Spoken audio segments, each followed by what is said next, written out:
Today I'm going to be starting a replay of the Super Mario Galaxy Duology. Of course, I will be going for 120 stars in both Galaxy 1 and 2. These two games are among my favorite games of all time, certainly from Nintendo, certainly as far as Mario games are concerned. But even in the grand scheme of things, like these are games that I most recently replayed, as you can see by my save files, in late 2022, around the time I made and published my control scheme for the Galaxy games that you can use on Dolphin, which is how I'm playing this today, with an HD texture pack as well as using Phazon UI, which generated the button prompts as you saw them, being a little bit different than usual. But this isn't going to be just like a regular replay of Mario Galaxy. I mean, it's not like a ROM hack, there's no modifications made or anything, but for the first time, I want to say I'm going to be doing Super Luigi Galaxy, where once you beat the game, I don't know if you have to do 120 stars, but whatever. Previously, I did 120 stars and was given access to, yeah, I guess you choose your character, and then, yeah, okay, that's what it is. So I don't know what the requirement is to unlock this, if it's 70 stars or just beating the game or 120 stars or whatever, but it then allows you to swap characters. And so what I did was I made a copy of this file for future reference. And yeah, in this game you start a fresh file as Luigi with, I think, like no option to swap between, whereas in Galaxy 2 you at a certain point unlock the ability to swap to Luigi whenever you want. But with that, I'm going to be doing the 120 green stars that unlock after getting the regular 120 stars. And I don't know that I've ever done the green stars in Galaxy 2. I think they're just the same, like just another set of 120 of the same stars you've already done, I think. Either way, we'll figure that out when we get there. But I would say, without further ado, we can go ahead and get started, and I can kind of exposit about certain things as we go. I guess the first of which being that Luigi's ear is clipping through that flower there, but beyond that, I don't know that I got this game on launch, right? I got my Wii for Christmas in, you know what, it was Christmas of 07, so it was after this game had come out. And so I can't remember exactly when I actually acquired my copy of Mario Galaxy. I still actually have the coin that came with certain copies. Yeah, I still have, might be a little dusty, but I still have the Mario Galaxy coin that came with this game to begin with. Galaxy 2, I was certainly there day one, but that was, a few years into myself owning a Wii. So yeah, it was somewhere between, 2008 and 2010 that I would have played this game for the first time. Which is a long time ago at this point. It's kind of scary, but I think the most notable thing when it comes to this game is that it's much less movement focused, I want to say, than something like 64 and Sunshine, which do admittedly have more robust movesets. You don't really have to do anything fancy with these. Like, the moveset is... You have the long jump at least, which I don't think was in Sunshine, but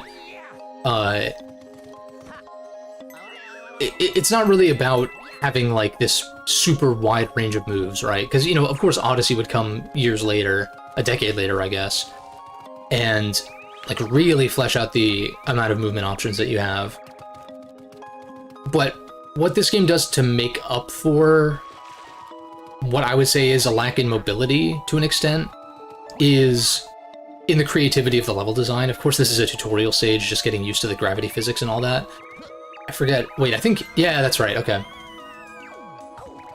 And see, while I did 100% these games, or 120 star them back in the day when I was a kid, and most recently back in October of 2022, I don't. These aren't games like, as much as they are my favorite Mario games and all that. I don't remember or retain like exactly how to do every single level, and that's part of what keeps them novel. Right? You cycle through so many games between replays of certain games. At least that's how I operate. And it kind of allows you to forget some of the finer details for the better, so that way it doesn't feel like you're just going through the motions and doing the same thing over and over again kind of deal. There's the last one. I bet there's probably some tech where you can long jump into them, but I would rather just keep things simple and just knock this out. And so I don't have like a distinct plan as far as what, like how many stars I want to try to get. I just figure I'll play until I'm want to do something else, and then I'll call it, you know? And then just see how many stars I end up acquiring. Of course, the later stars are going to be more difficult and therefore take longer, so I can't necessarily expect to get the same amount done every single stream, but we'll just see. Because I know, like, for sure the first, you know, probably dozen stars or so are going to be pretty quick. And I don't know that I've ever, like, timed a playthrough. I'm also not going to pay super close attention to the story or anything. It's not really... I don't have a problem with it. I think it's interesting, and things get really weird later on, but... it's one of those aspects where I'd probably say that, like, if I had to pick one, Galaxy 2 would be my favorite over Galaxy 1. And I think a part of that is that they don't even really try too much with the story there. Whereas here, it's like, it's not really, I would say, in focus, but, because it's a Mario game, but, like, you know, they try to do some interesting things here, and I don't really, again, I don't have a problem with any of the narrative elements, per se. It's just, like, it's not really a factor as to, like, why I love these games. You know, it's more so level design kinds of things. And, of course, music, atmosphere, all that kind of stuff.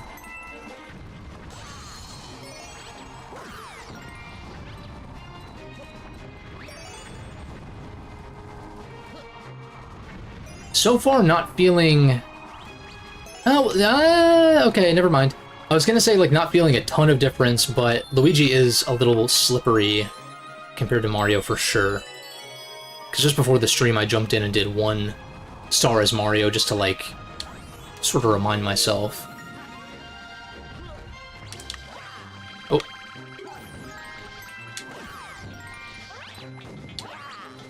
Oops. It's gonna take a minute for me to, like, readjust. It has been, you know, 2.5 years or so. And plus, Luigi does play a little differently, which is part of the novelty of this playthrough. Oh, right, that just knocks them on their butts. One of the enemies should have the key. Did I not? Oh, I was like, did I not kill all of them? Alright, there's the one with the key. We grab that.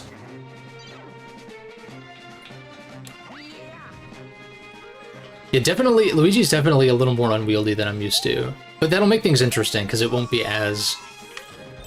like, it's a small difference, I would say, but... you know, if my replay here is with Luigi, and then my next replay, maybe in a couple of years, is with Mario, then there's, like, that little extra bit of variance, right?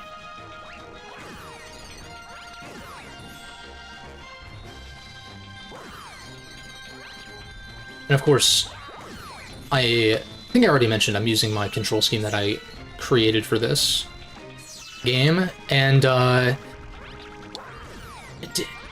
already forgetting if I already mentioned this, but there are some like mistakes that I made in that original video that I did my best to update and kind of fix to the best of my ability in the README files in the Google Drive folder,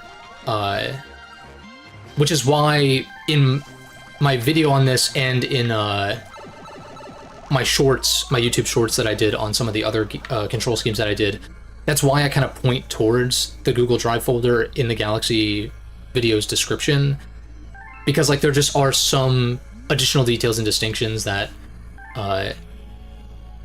should hopefully clarify some things that I might not have been super clear about explaining. But then again, most of the comments on that video have been like, hey, this works perfectly, thank you so much. Alright, I think yellow is... Or do we want them to be blue? I think probably want them to be blue. While I'm asked. Wait for this to pass by, maybe? No. Oh my god. The slipperiness is actually screwing me up a little bit, but I'll get used to it.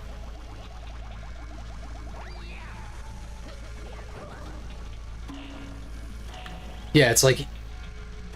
You can't really, like, turn on a dime in the same way, but I know this game is, like, kind of like that, sort of to begin with, like I mentioned, with it not being as focused on movement, to the same degree that, like I was saying, 64 Sunshine and Odyssey are in particular.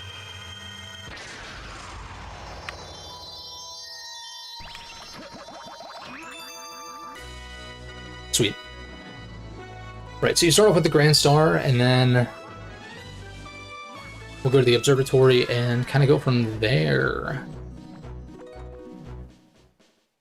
I do feel like this game does sort of speak for itself, or like I don't think it's going to require that much explanation, but we shall see. So, Space Cowboy, good to see you. Thanks for popping in. Right, so we'll activate the observatory and be on our way.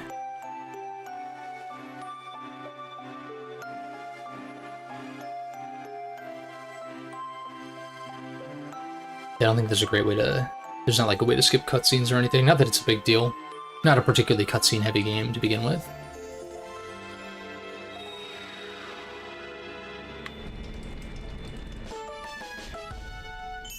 One down.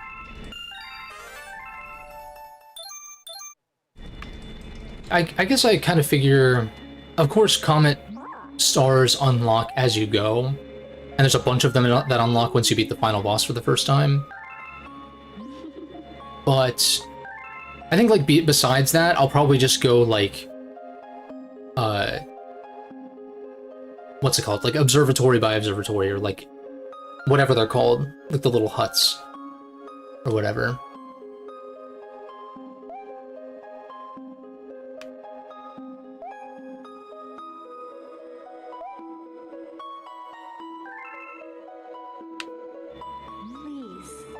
Please.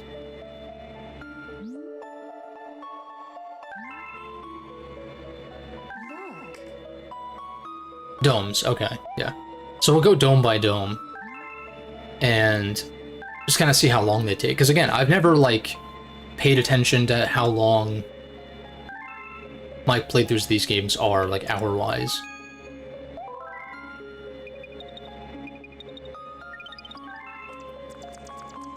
Slippery bastard right here. It's funny when you bonk going into that.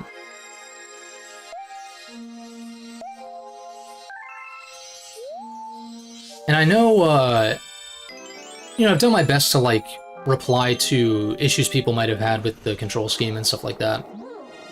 Like I said, though, like, 9 times out of 10 people are just like, it worked perfectly, thank you so much. But, you know, I try to, if there's, like, a new problem that I see people bring up, I do my best to, like, help out, but at the same time, it's kind of difficult because, of course, being the creator of the control scheme, it's like, I just don't run into those kinds of issues, so, like, it's hard to do tests with, like, different kinds of controllers, and when people have issue with, like, the sensitivity of the pointer and stuff like that. I try to give helpful suggestions to the best of my ability, but it's a little tricky if I don't personally have, like, a major problem with it. But then again, I don't really play these games while, like, shooting star bits constantly or anything necessarily. But I guess with, like, the pool stars and stuff like that. Oh, damn it, I almost got it. I'm pretty sure this is possible. Yeah, like that.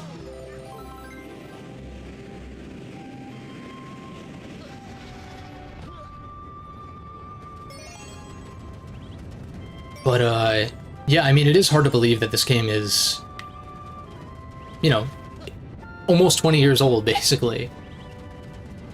That's pretty wild to think about it. Let's see, 4 to 5.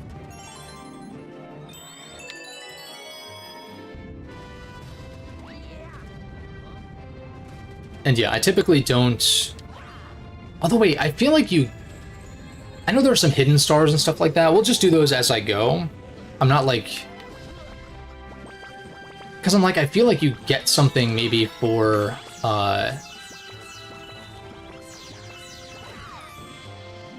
destroying those boulders or something, but maybe I'm thinking of a different level.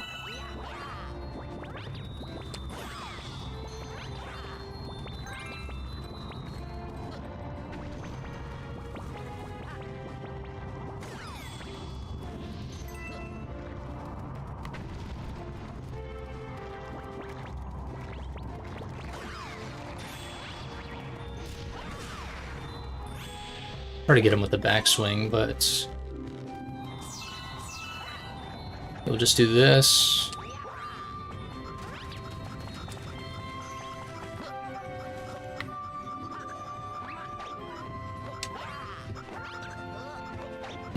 I tried to get the backflip. There we go.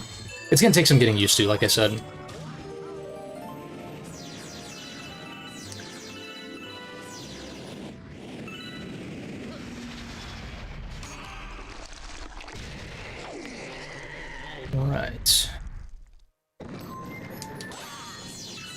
Might as well grab these star bits because we're going to need them for Hungry Lumas at some point.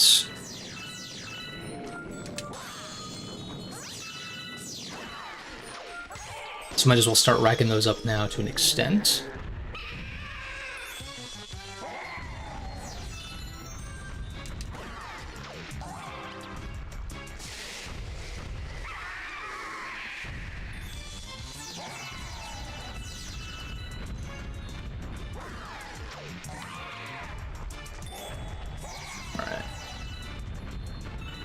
One more hit on this phase, and then... Oh wait, that's it. I'm thinking of the rematch, probably.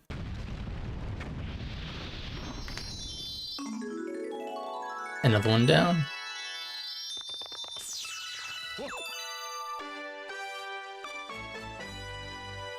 I'm actually kind of curious how long it's going to take me to do this. And because I'm streaming it, it'll be easy to track.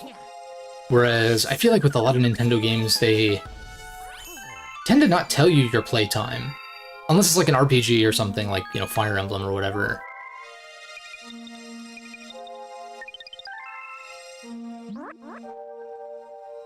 Or at least during this era, you know. And I guess, to be fair, the Wii had like a time tracker. At least like it would tell you daily, like how much time you spent. What are we doing?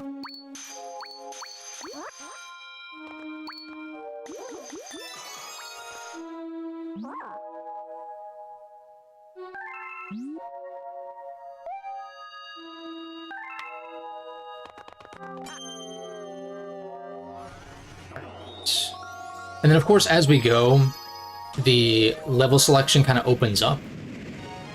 Especially if you're doing every star, because, of course, you only need 70 stars to beat the game. So you can kind of, like, pick and choose if you're just going for a 70-star run. But if you're going for a 120-star, and you're racking up these stars, like, early, it gives you more options as far as what order you want to do things in later.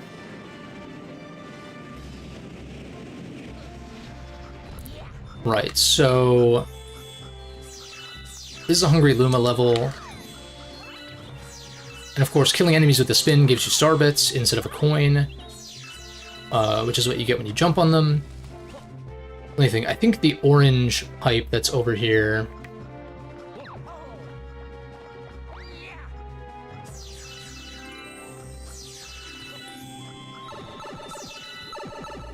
Yeah, I was gonna say, I think this gives you an opportunity to get star bits, maybe. Or maybe this is just a one-up thing.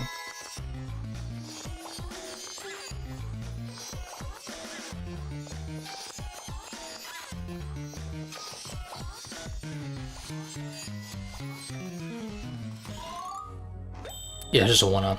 Might as well grab it, I guess. Is it? Yeah, it crosses over.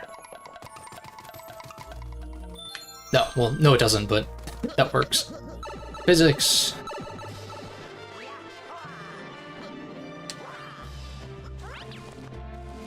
Alright, let's go the usual way.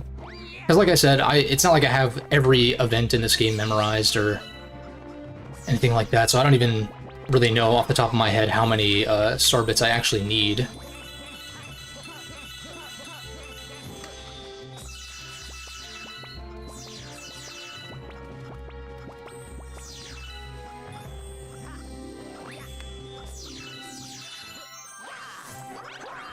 That's...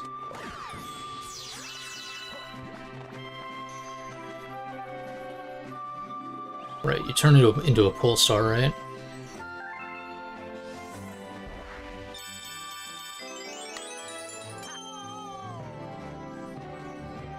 Little shortcut.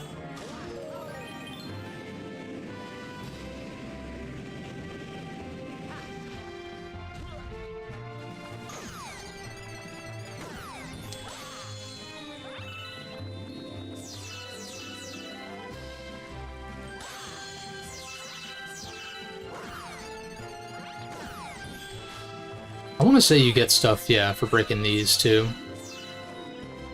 If I had to guess, it's probably going to be 100 star bits, but it's probably actually less. Since I'm, like, barely crossing that threshold. It's usually going to be more manageable than... Obviously, like, the top end. Although some of the Hungry Lumas... I want to say there's at least one later on that requires quite a bit.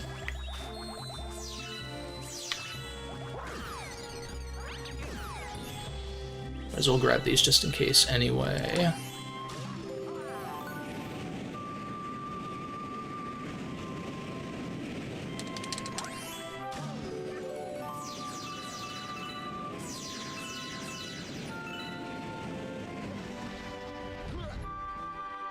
Let's see how many he requires.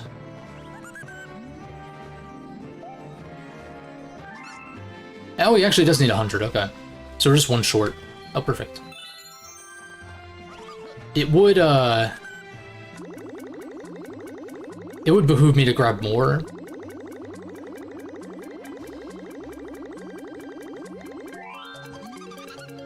So that way I can take them into my total back at the observatory, but... There'll be more opportunities for that later.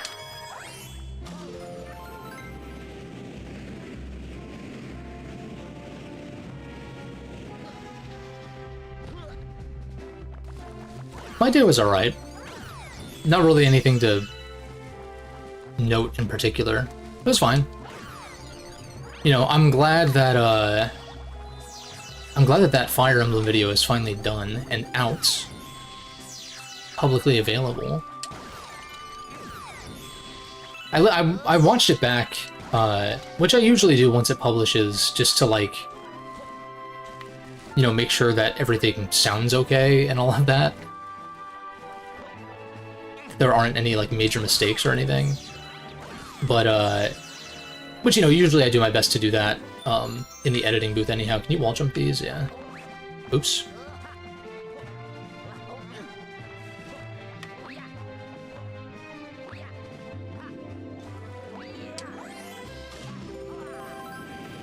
Oh, I can't grab these. A little too far. There we go. Oops.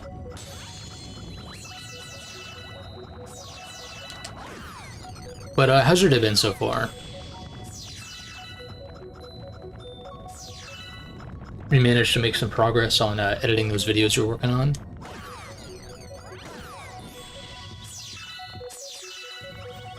The fun little details, you like can't grab these until you're actually inside.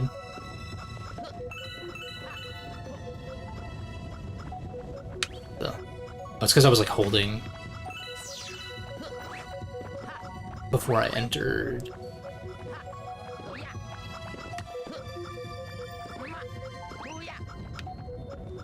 Oh, I kind of fucked it up. Whoops. There we go. We can grab the 1-up. I'm We can grab the 1-up dies.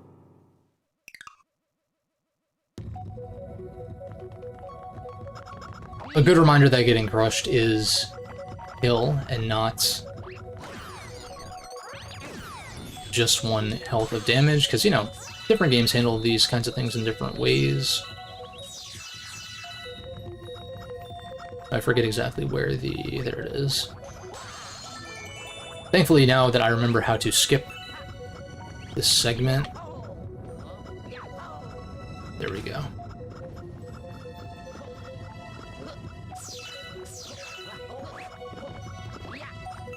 One reason why I have the jump also mapped to right trigger is so that way you can also use the pointer and stuff like that while also being able to jump. Obviously, you can't really, like, reliably jump and shoot at the same time and aim, but... Oh, getting the first DLC drop for the Bleach Rebirth of Souls game. Wait, can't I... Yeah, I was like, I'm pretty sure you can skip this.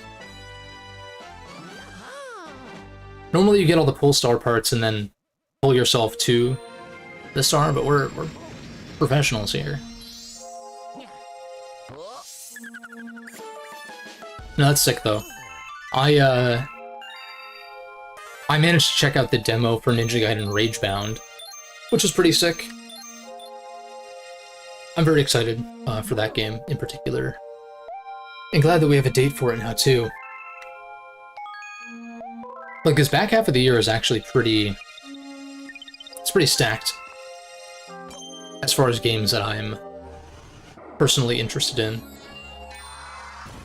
Now see, I guess as early as here, we have a choice. But I think I would rather just clear a galaxy and then move on to the next, which partially explains my affinity for Galaxy 2, because that's like...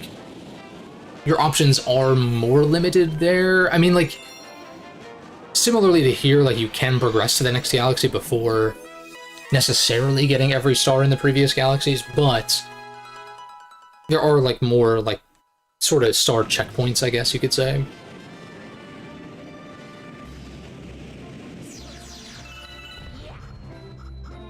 Yeah, and then Shinobi the month after, too, which I'm also excited about. Both look great.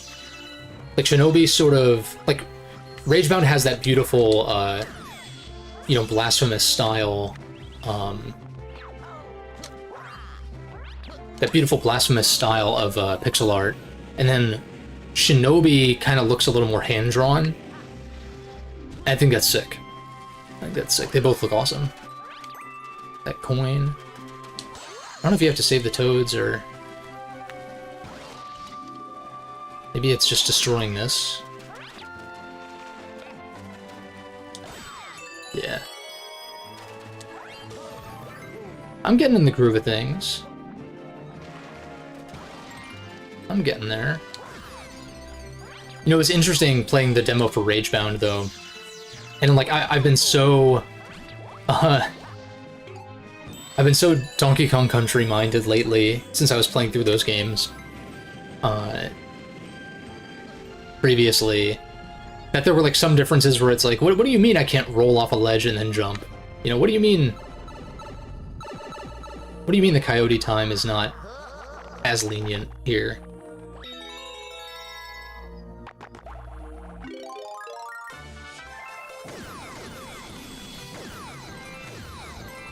God, the things they do with perspective in this game is just, like, so cool. Let's get these star bits for a rainy day. Oh, yeah, and then we can destroy these, too. That's right. I'm pretty sure if you're quick enough... I mean, I guess you could just leave immediately, and you could just come here and destroy them that way. Why do I not seem to remember that? Oh, I guess we have to break the barrier. Or, like, disable the barrier. Let me see if I can long jump over this. Yeah.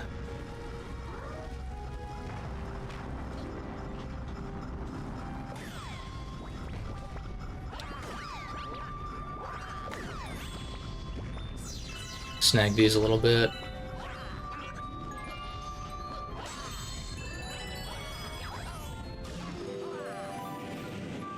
But yeah, the back half of the year is, like, super stacked, primarily with, like, smaller titles.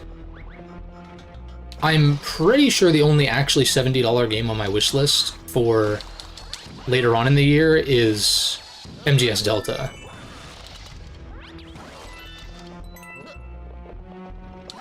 Unless I'm forgetting. Oh, I guess Ninja Gaiden 4. That's true. I think it's just those two, though. Pretty sure. For my own personal tastes. And there might be some stuff I'm forgetting, but I feel like a lot of the other things I'm anticipating, there's like a ton of like smaller kind of $30 releases that I'm anticipating.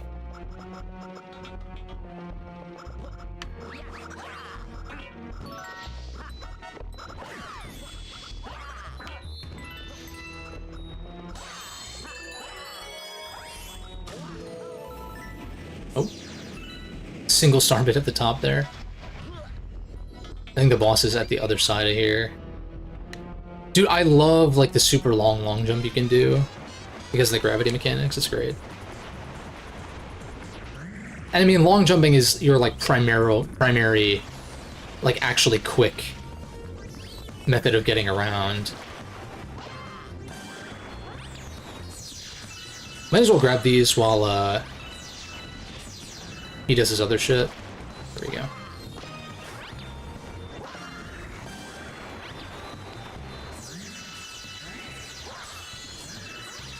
Yeah, and I find that, like, picking up star bits in particular, it's, shit.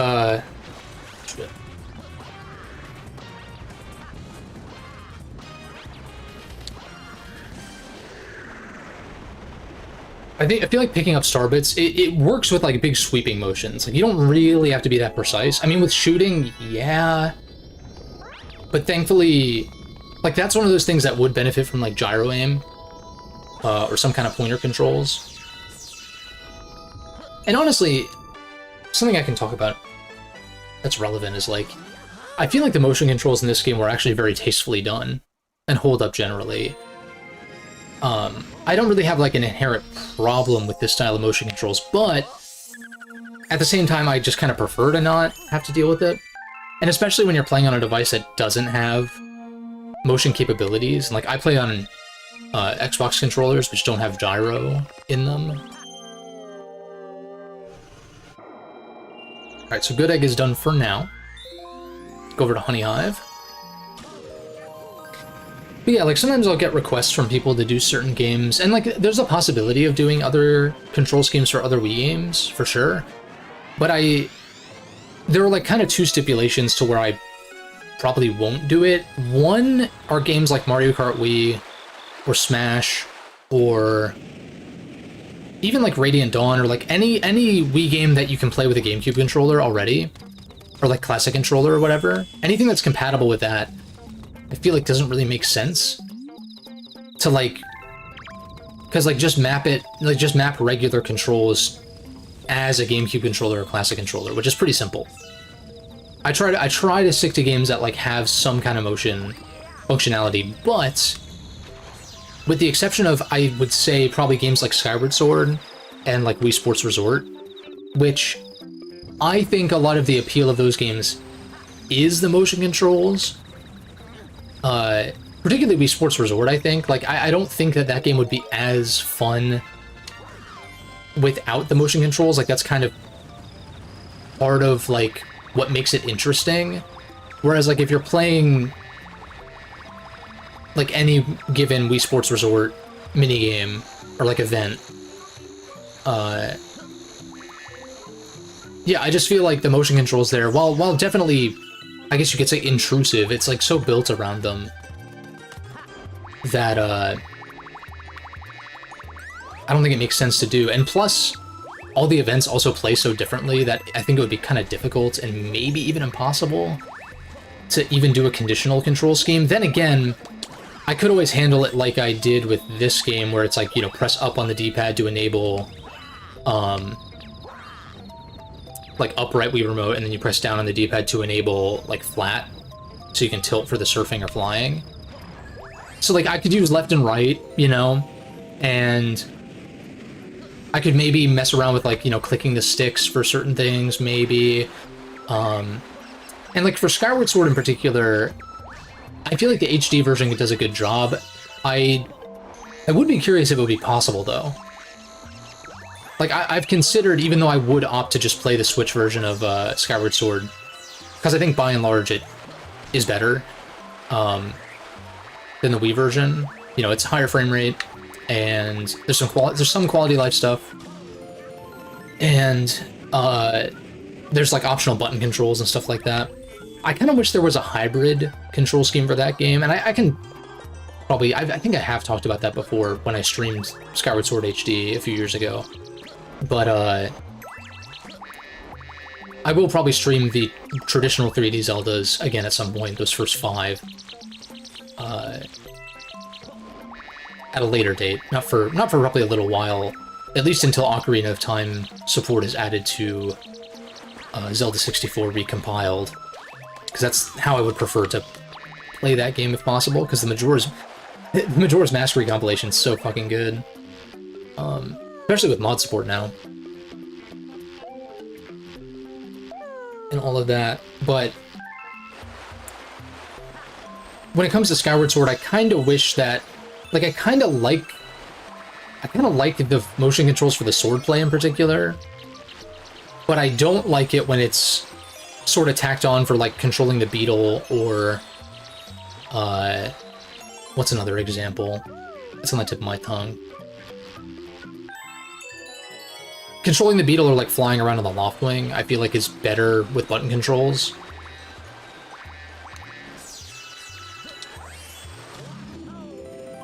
But the swordplay, I never really had much of an issue with. I actually kind of find the motion controls with the swordplay in Skyward Sword kind of fun. But, you know, there's button controls in the HD version. I would just be curious if it'd be possible either on Dolphin with the OG version of Skyward Sword, or even on a Switch emulator with Skyward Sword HD, if it'd be possible to, like... The problem is Switch emulators just aren't developed enough to have that sort of versatility and control options, like Dolphin does. You know, if there was a way to run the Wii version at 60 FPS,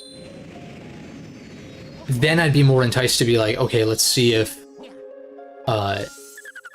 it's possible to do like a conditional control scheme. And maybe, I don't know, I feel like it'd be possible.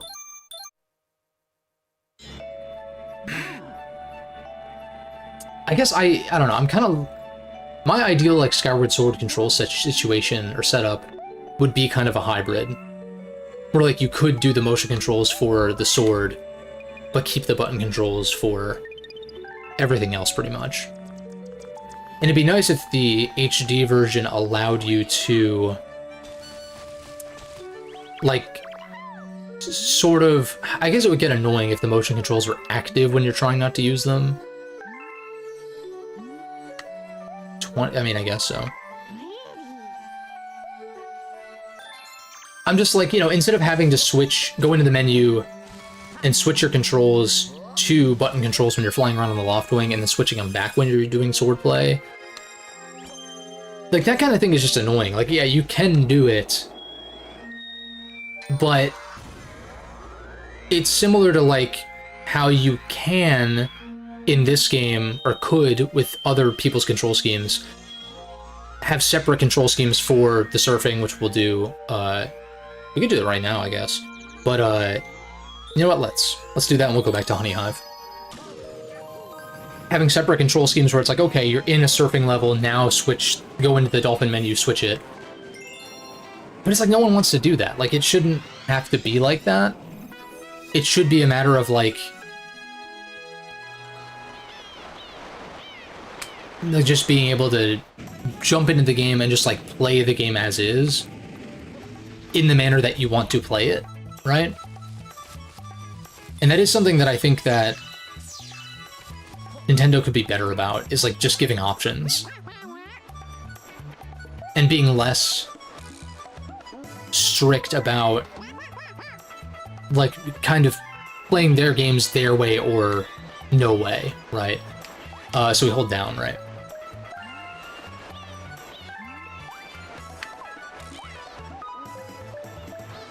And then we use the right stick.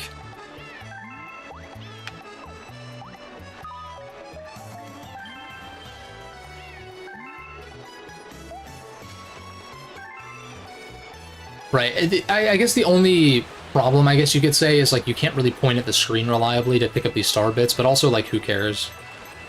Doesn't really matter. Like in theory, you would be pointing it at the screen in this way, but because of the way this, like, thankfully it's not like required or anything, you know.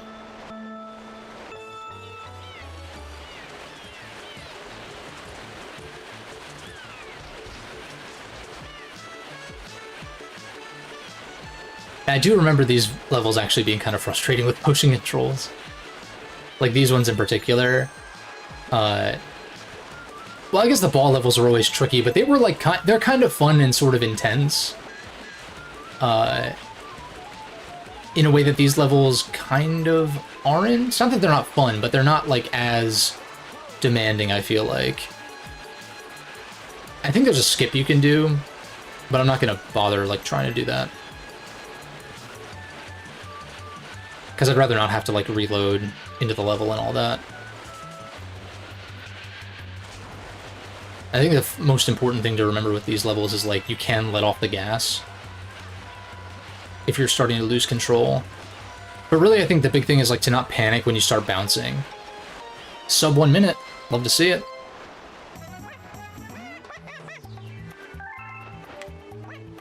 Although, doesn't it make you do it again? Or no, maybe...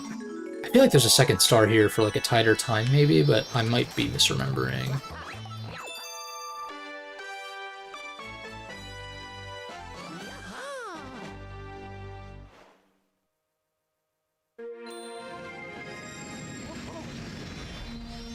Wow, not even an hour in. Again, these will, like, the levels do get more complex and like longer as we go. And all of that. And plus, like, I played these games before, and like not that long ago either. It's been long enough to where I was really anticipating replaying these games, like really looking forward to doing that.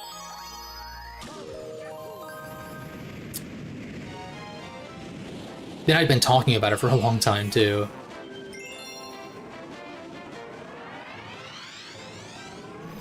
Also, does Peach always give you 20 1-ups? Or is it like specifically for Luigi mode? I feel like it was like 5. I thought it was like 5, maybe 10. Although maybe she just doesn't have as much faith in Luigi, which is like sort of funny to consider.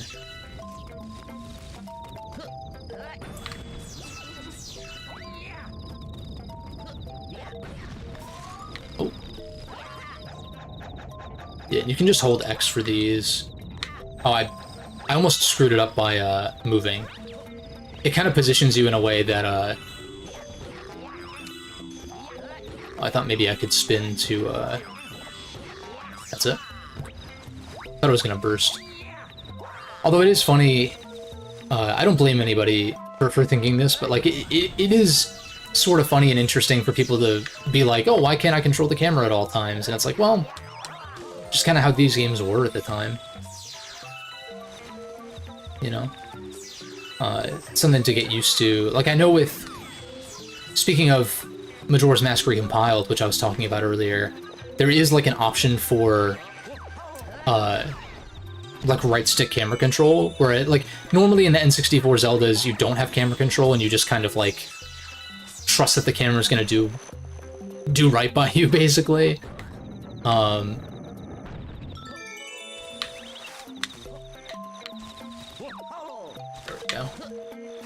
He is a little slipperier than I'm wanting him to be. There we go.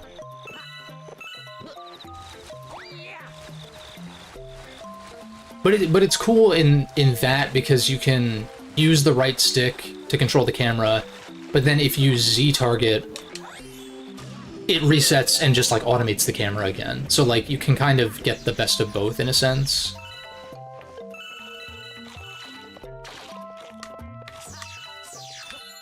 Oh, what the hell? There we go.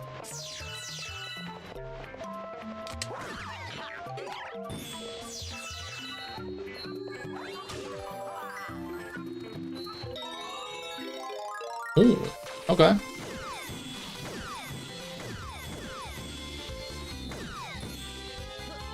I feel like it would behoove of me to, like, keep moving.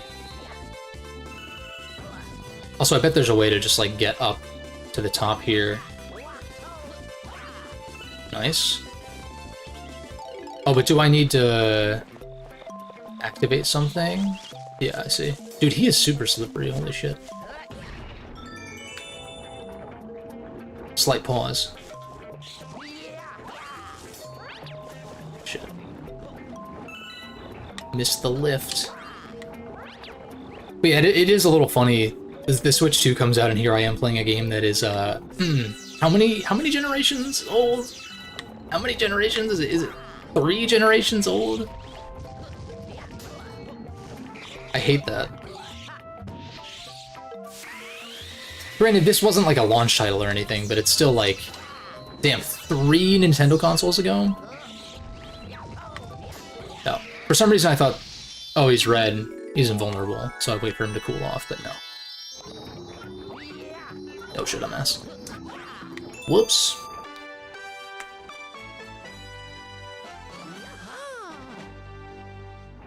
And this is fun. Like, this is still early game stuff, so it's like, you know, I've played through these levels more than I have the rest of the game, because I'm sure that I've started this game more than I've finished it. As is the case with a number of games. Like, you know, I'll jump in, start a playthrough, and then, like, not necessarily commit to it. I do that less these days, but occasionally that'll happen.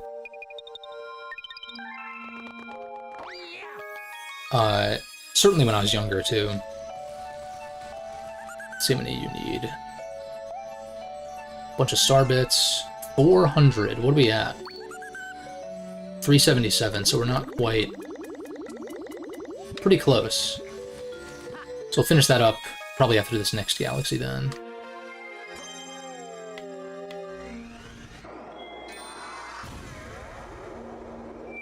Flip switch. Don't want to finish Honey Hive? This is just a single star galaxy, so let's just knock this one out for variety's sake. And then come back to Honey Hive. I might get a, like, this might be a shorter playthrough than I'm expecting, actually. Which is cool with me. I actually really like being able to go back to games and, like,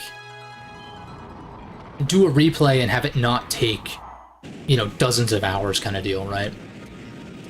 Like, even my pretty much 100% playthrough of Twilight Princess only took me around 25 hours.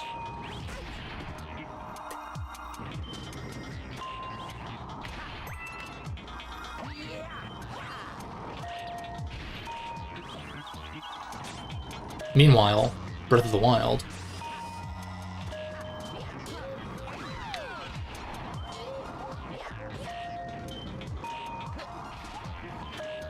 And that's not to say there aren't, like, more compact experiences still coming out these days. But I do think that a lot of modern releases, like, you know, they're all vying for your time in a much more competitive market, where they're not just, well, that's actually the whole galaxy. You know, they're not just competing against other games on the platform or other games from first party, let alone third party, whatever. It's like they're competing with social media and, you know, YouTube. I guess YouTube is a sort of a form of social media. When I think social media, my mind doesn't jump to YouTube, but like things like that, you know, algorithm-based stuff. And like free-to-play games and stuff like that, too. And I understand why retention is important, even with single-player games, but I feel like you retain more when the games are appropriately length, right? Even some of my favorite games of the 2020s that are, I would say, like, longer than they need to be. Even, like, that's probably pretty much, like, my biggest criticism with some of them. Like, with Rebirth, really. Like, Rebirth in particular, I was like, I loved my time with it overall. But I would have liked if it was maybe 25% shorter or something like that. Like, instead of it taking, you know, 80 to 90 hours to do how much I did, if it was more like 60 or something like that, which I know is still long, but I talked about it before to an extent, like the sweet spot for like certain genres, And I do feel like at least a mostly complete playthrough of a JRPG, I feel like 50 hours is kind of like that sweet spot. You can maybe go a little longer, you can maybe go a little shorter, depending. But I feel like you start pushing past that 50-hour mark, and it starts... Like, you have to really justify it, I feel like, after that point. And, you know, whether something feels justified will vary from person to person, of course. We got the 6-pack. Where do we go now? I think we have to get the B thing.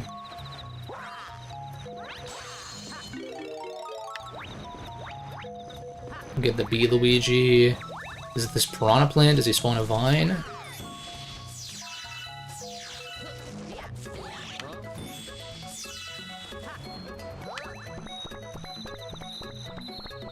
Oh, can you not shake to, What am I thinking of? Where you shake to climb faster? Is that Odyssey? Also... Yeah, I'm pretty sure I'm trying to go up there?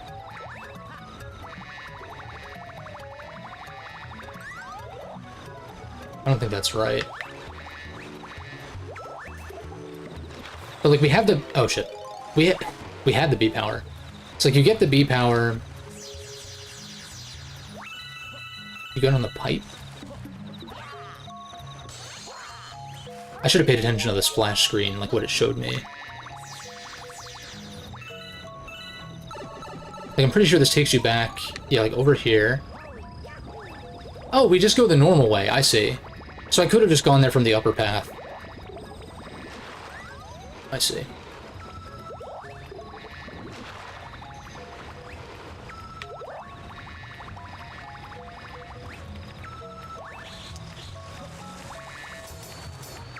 But yeah, as of this stream, the Binding Blade video just went up. Hope everybody checks that out when they get a chance. I know Fire Emblem might not be everybody's cup of tea necessarily, but pretty happy with how it turned out.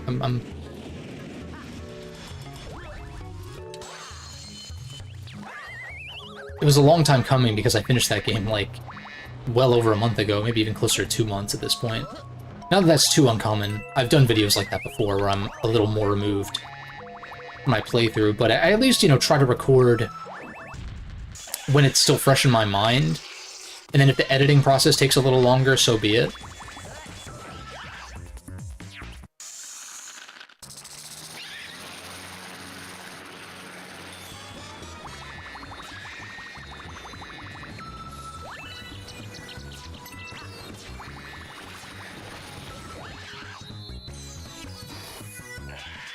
Final hit.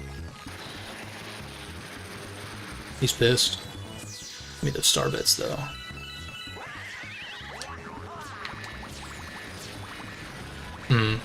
Unfort.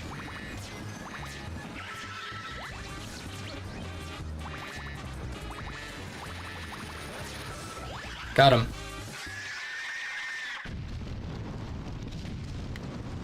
Nice.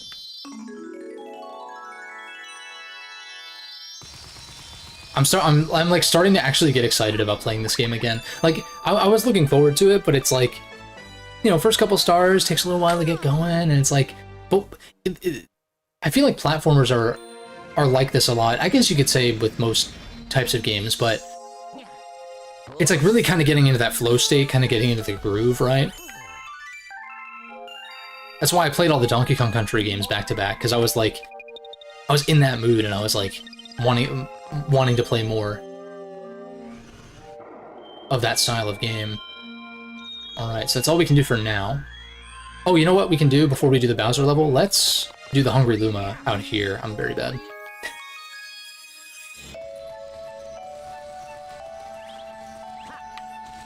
Can we... Oh my god, stop sliding everywhere, man. What is this, Mario Sunshine? Got him.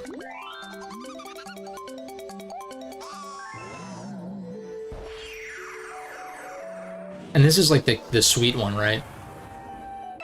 Yeah, sweet, sweet. Sweet, sweet Galaxy. And, yeah, I guess something I haven't... I meant to say this closer to the start. A little rusty on my like traditional streaming chops. I've been doing just kind of like one-off streams, doing, you know, God knows what, but, and by that I mean getting the rest of the achievements in Hades. But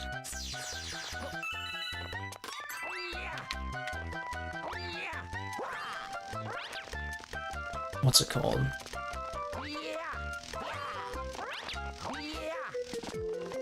The Galaxy games, in addition to being, oh wait, whoops, I did not even notice that. Whoops.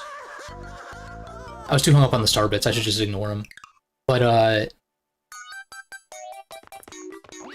because wait, are there, I don't know if there are any checkpoints in, I don't think there are checkpoints in this game. I think maybe Galaxy 2 has some? I think?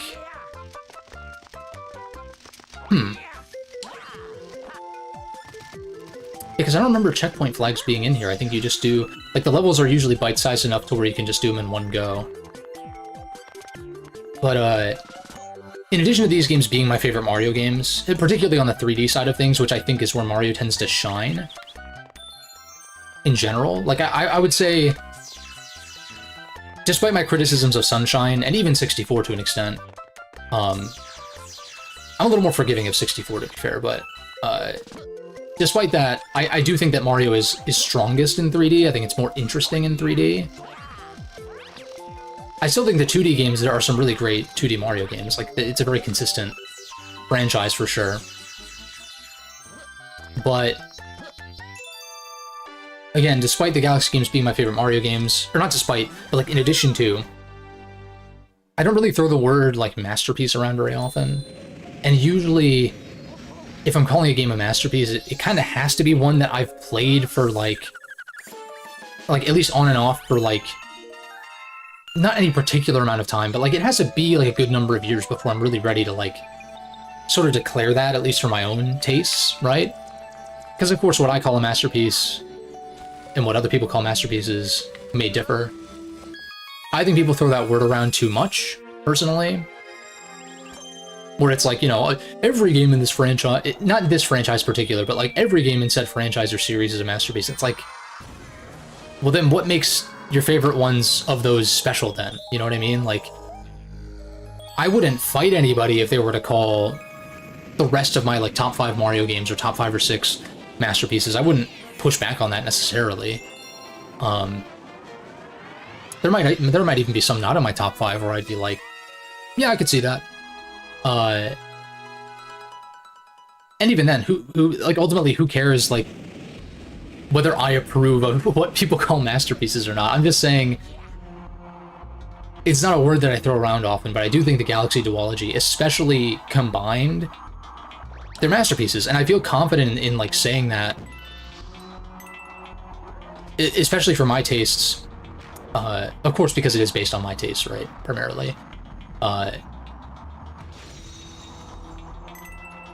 Because they've been out for 15, 20 years at this point, you know? I mean, not quite 20, but Galaxy 2's been 15, Galaxy 1 is 18.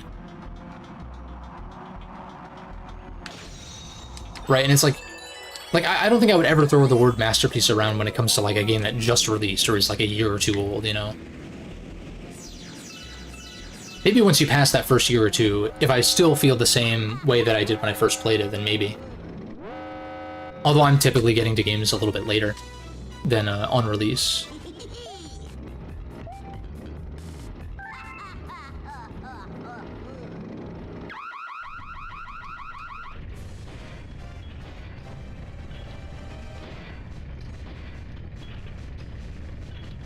All right. Yeah, I kind of forgot that these first, like every other Bowser stage is like actually Bowser kind of deal. So like the second one will be Bowser, whereas this is a Bowser Jr. level. And these tend to be a little, you know, simpler. I feel like, I mean, this is pretty common with sequels in general, but I feel like Galaxy 2, I could be misremembering, and we'll see when we get there. But, like, I do seem to remember... I don't think Galaxy 2, like, holds back as much for as long. You know, and by that I mean, like, the castle stages... Like, I seem to remember... It's not like here where there really wasn't much of a stage before the boss fight. We're just kind of like...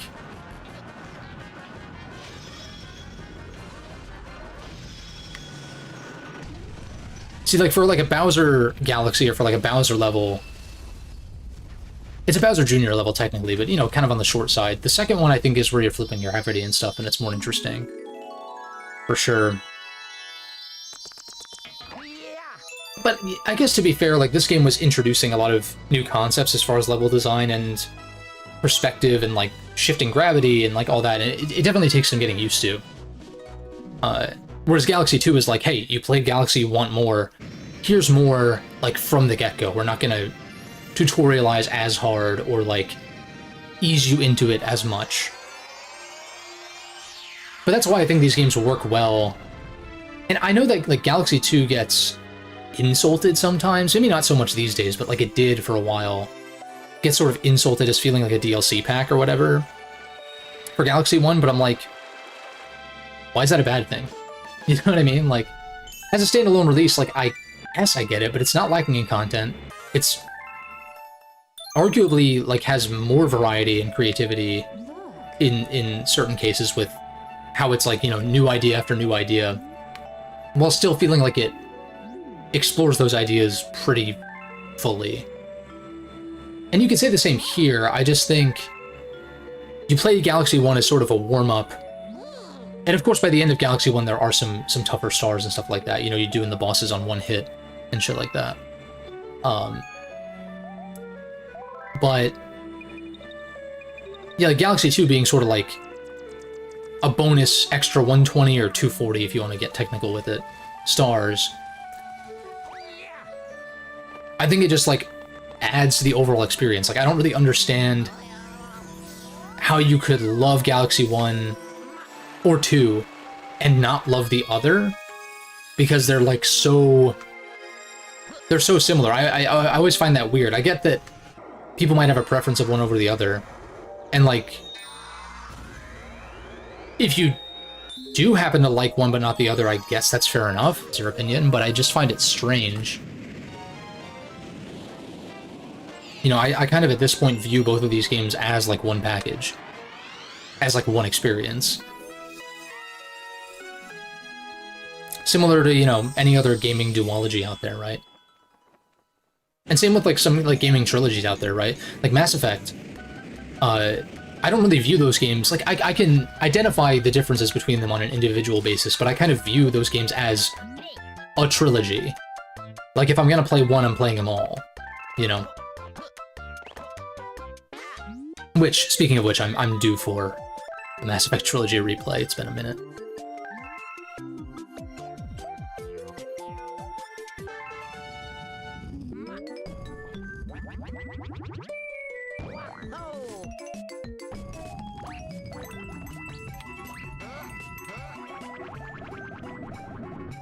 How risky do I want to play this?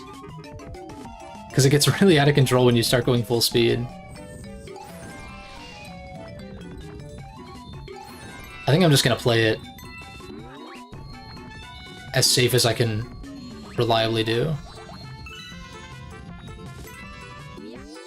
Thankfully, this is not more slippery than because we're playing as Luigi kind of deal. Oh boy. But yeah, these levels were definitely anxiety-inducing when you were actually playing with motion controls.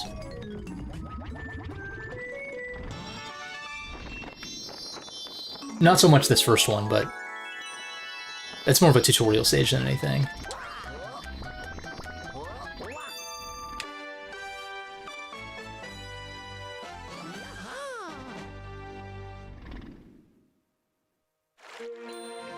And at the same time, I could understand the perspective, not that I agree with it, but, like, I could understand the perspective if someone looks at the Galaxy games, or, like, the prospect of replaying them and is like, feels like it's kind of going through the motions. Which is, you know, fair enough. Because yeah, the move, like I was saying earlier, like the movement is not as complex, right? It's really like level design oriented, and the levels are like ultimately very linear. We'll do although I will say this might be one of my less preferred stretches of the game though. Like I like the pull star levels, but I'm not like a huge... I love the track that plays here, but I'm not like a huge, like, fountain fanatic, I guess. Maybe I'm mistaken, though. It's more... I guess it's more so Battle Rock Galaxy with the auto-scrolling. I find a little frustrating.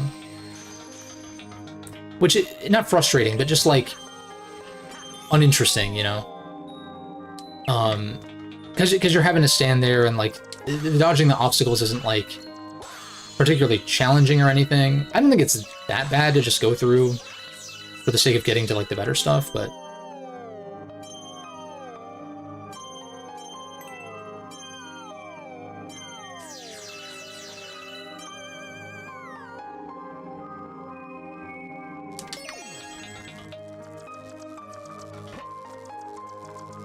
And because these levels are so bite-sized, even if there's one that you don't care so much about, I don't feel like it's too bad to just be like, alright, let's just do this one to get on with it. And even then, because, like I said, not unlike, you know, Mario 64, you can kind of pick and choose which stars you actually want to go for. Particularly the later you get. Not as much in the early game. Yeah, I don't think there's really anything of note here.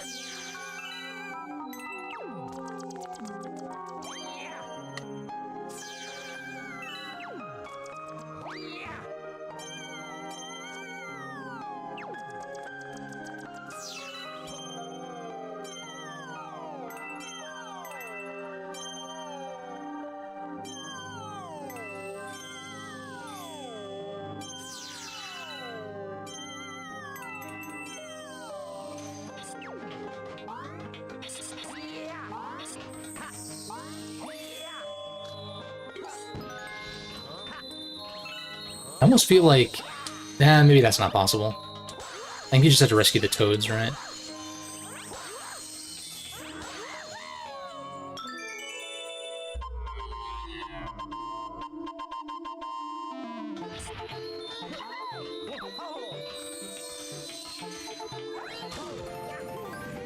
Right, silver stars. And then there's like a timed silver star one, which might be a comet, I think.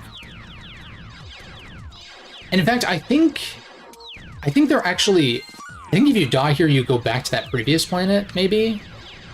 Maybe I'm misremembering, though. I don't think you have to do the whole level again, so maybe there are checkpoints, but they don't, like, tell you when or where they actually happen. See, the cool thing about this is, like, even if you don't know the pattern of, like, where the actual platforms are, but the slippery controls are fucking me up. The safe jump... Is there one further to the left? No. No. The safe bet is like if you jump with the intention of landing where the star is, it's safe.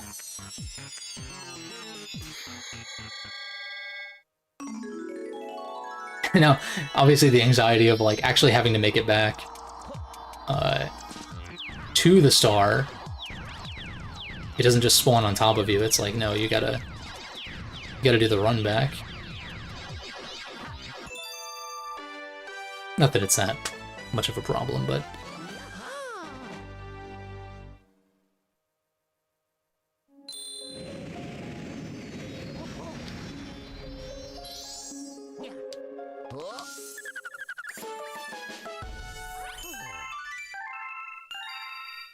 So what I did about 10, somewhere between 10 and 12 stars in like the first hour. I guess I didn't really get started until a few minutes in.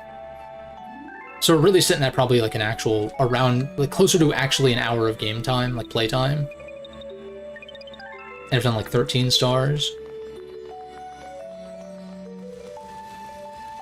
So what? That means it'll be like less than 10 hours. Right? In theory. Somewhere around there.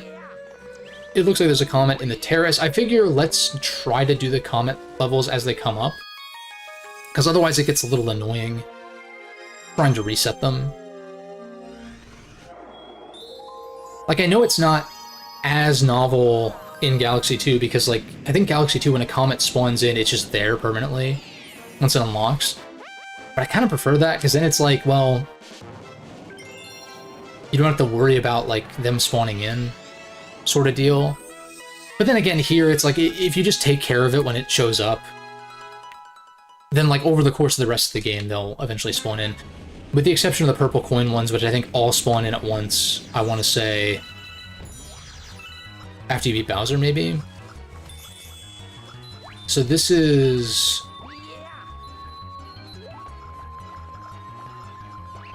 just like a speedrun one.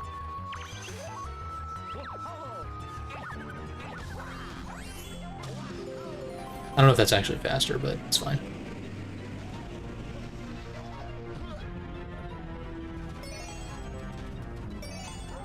Oh, whoops. Let's not, die here. Luigi, your turn radius sucks. Maybe I just suck it. Wow, I'm really eating shit, aren't I?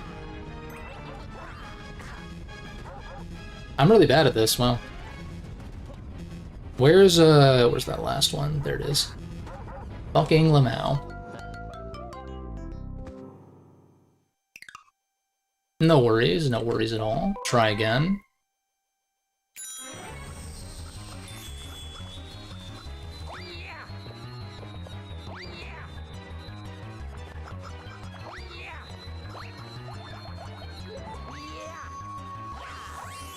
Yeah, that's the faster way to do it.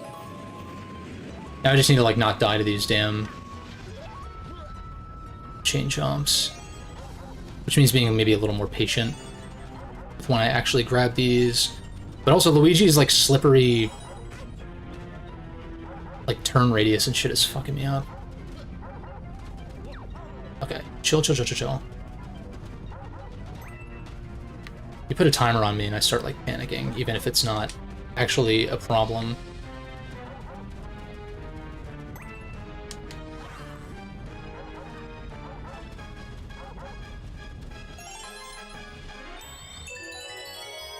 Which is why I remember, like, the one time that I really tried to stream, like, a speed run, I was, like, getting so anxious for no reason. Whereas if I just played the game normally and didn't actually mind my times... Oh, we don't actually want to do this, though.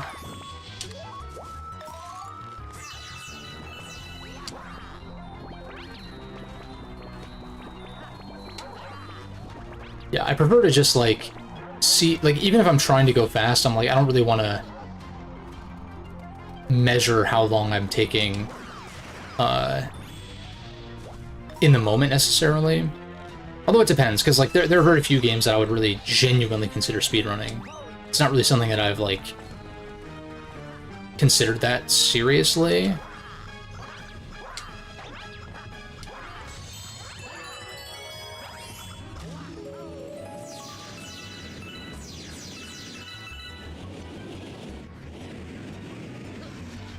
So we got about 2 minutes to knock this boss out. Which is, like, plenty of time. Knocked him out pretty quickly the last time. First time. Both.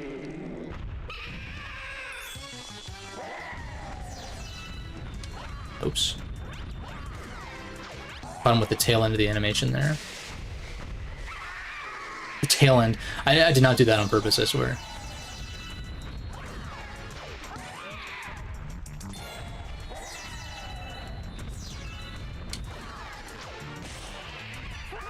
Wow, literally like a 15-second. I guess the timer stops during the cutscenes, but yeah. And then even so, I think I'm gonna opt to grab these star bits because we got plenty of time.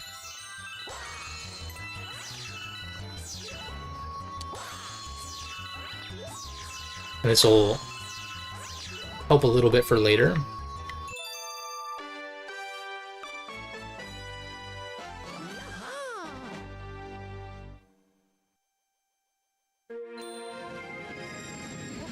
Yeah, I wonder when we're gonna see a new 3D Mario, though. Because, I mean, it's safe to assume that the new DK game is from the Odyssey team. Like, it looks like it plays similarly to Odyssey. Obviously with, like, a DK flavor to it.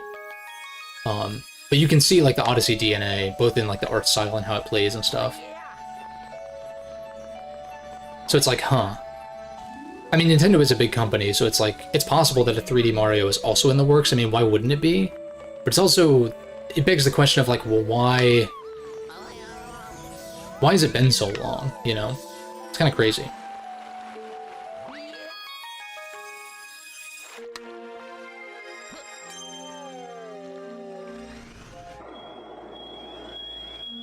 Like, I don't mind DK getting his time in the sun, right?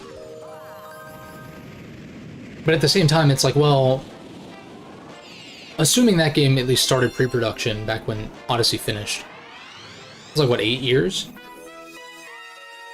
And so it's like, well, what, is it going to take another 8 years to get another 3D Mario? It's like, somehow I doubt that. They're not going to let 16 years go between new 3D Mario entries. It makes no sense.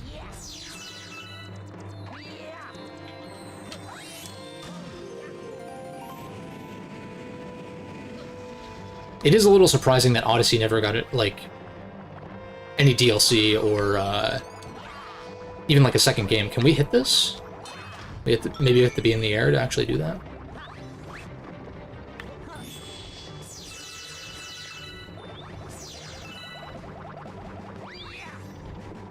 I don't really care about the one-ups too much. We already have so many. Why do I not remember this? Like, I remember elements of this level, but I'm like... Oh, is this when you fight the Magic Koopa enemy, right? If I was paying attention to, like, the level names a little bit more, then I would probably be able to just answer that and be like, yeah.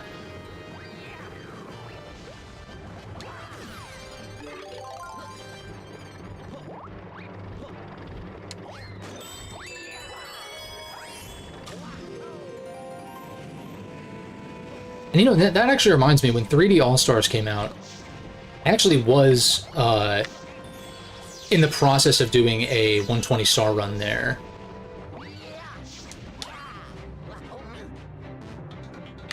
What does this do? A Starbit room, okay.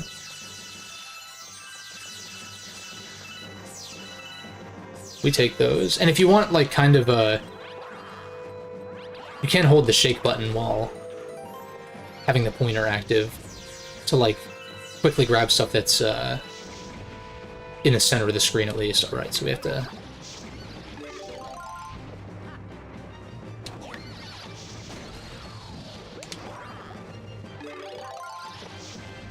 I don't want this to hit the... Oh, it didn't land? Damn.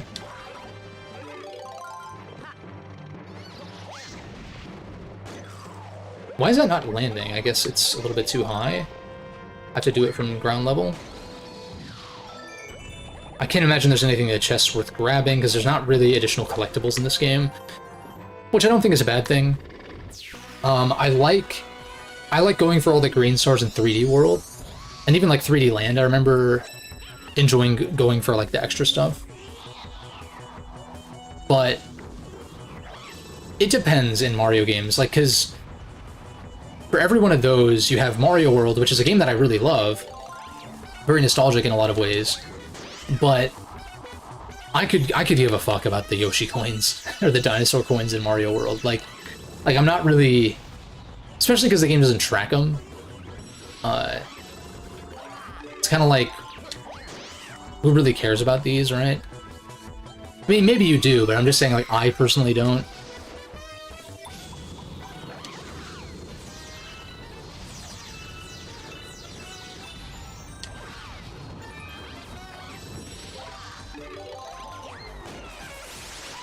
Nice. Beat up, beat up, beat up, up.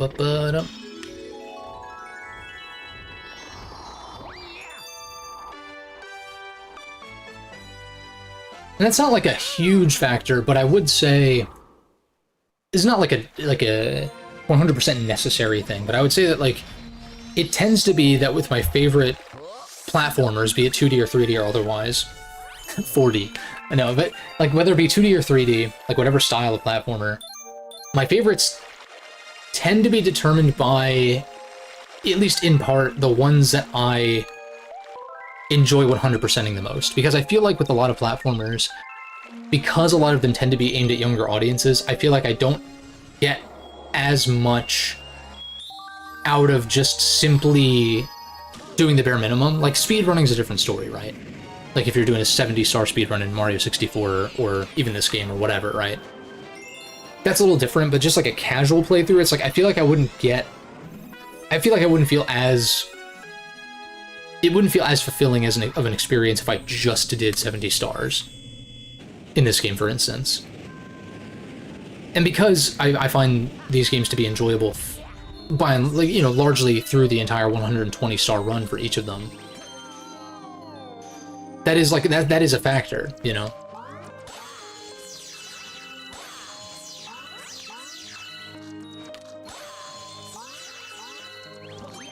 And the same kind of became true for Tropical Freeze, where like normally I don't care about the puzzle pieces in the retro Donkey Kong Country games.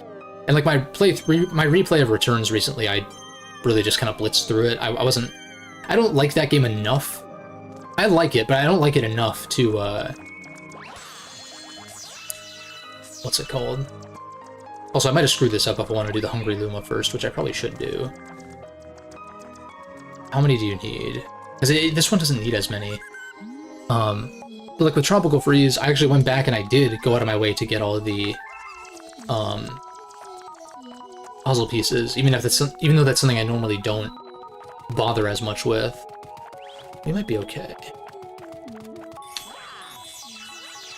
Yeah, I think we'll be alright. There's a few Goombas that we can kill for some star bits too.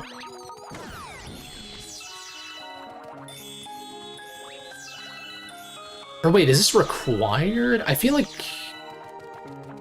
No, this is like the critical path, but this is this is like a hidden star.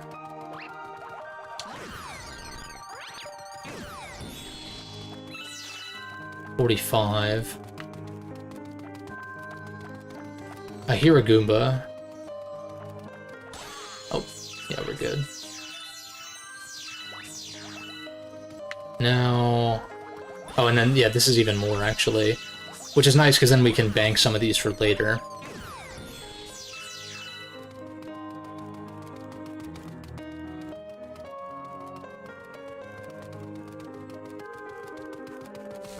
And, well, even then, like, I guess technically I did 100% Tropical Freeze, but I haven't 200%ed it, because you have to do hard mode. Which, I actually unlocked for the first time. Like, even when I played that game when it first came out, loved it. Like, really, really enjoyed it a lot. But, didn't go, like, the full way with 100%ing and unlocking hard mode. This time around I have, but I'm gonna take a little break, kind of deal. Kind of treat that as almost like a separate playthrough.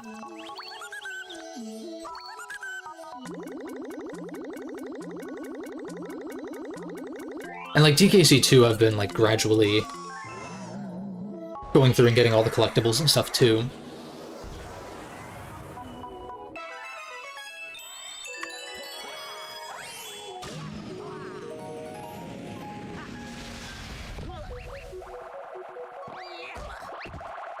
Oh, shit, I'm ass.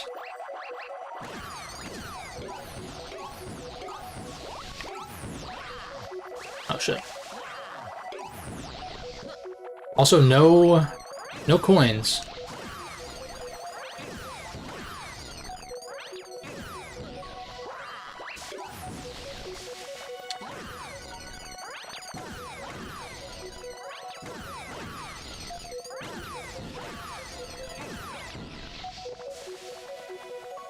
Yeah, like Super Meat Boy is another one where, like, I really greatly enjoy.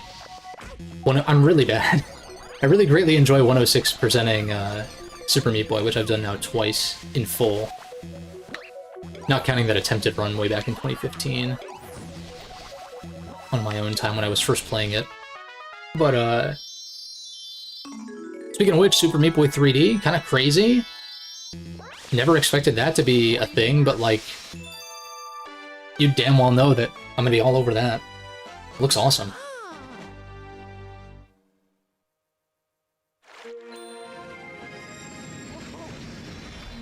And I know, like, 3D platformers are becoming more common in the indie space. I don't know. I guess I haven't, like, tried that many of them. But even then, some of the ones that people swear by, I'm just like... I guess it depends. I probably would need to, like, actually look through and see. There just haven't been that many, if any, that have really, like, genuinely drawn me in where I'm like, wow, I need to play that kind of thing. Even if, like, the movement options are crazy and all that, it's like, that's cool, but, like... Whether it's, like, aesthetic, or whether it's narrative, if you want to call it that, or, like any other number of factors, I'm like, okay, cool, your game has, like, a really wide and diverse moveset, but... that's not, like, always a selling point to me, I guess, as I was kind of stating. I feel like with platformers, for me, I tend to be more drawn towards the ones... That's not to say that platformers with robust movesets don't have good level design to leverage said moveset or anything. Like, that's definitely the case. But I feel like I tend to prefer platformers actually with simpler movesets, in which the depth or creativity comes from the level design as opposed to the moveset itself. Hence Mario Galaxy, Super Meat Boy, even Tropical Freeze, which has some flexibility in, like, which partner you pick and shit. It's still, like, you know, it largely controls the same.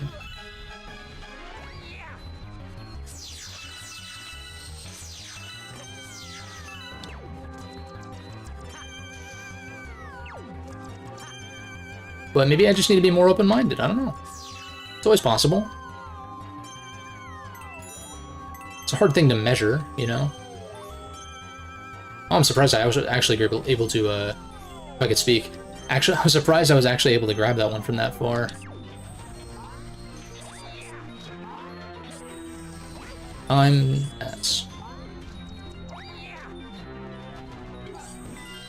Oh, we recovered. We get this. And this is the Silver Star one, right?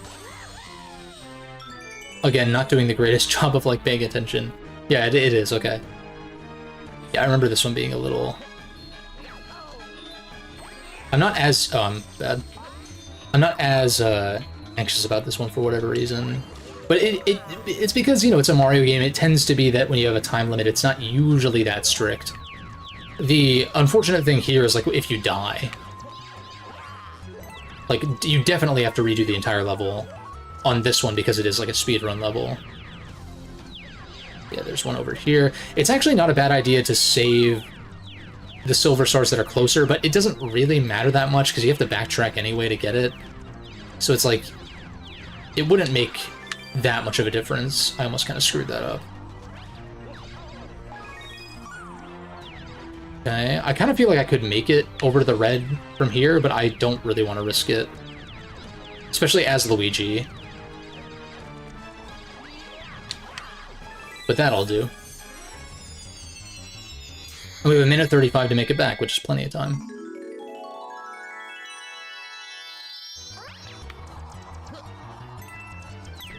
We'll just play it safe.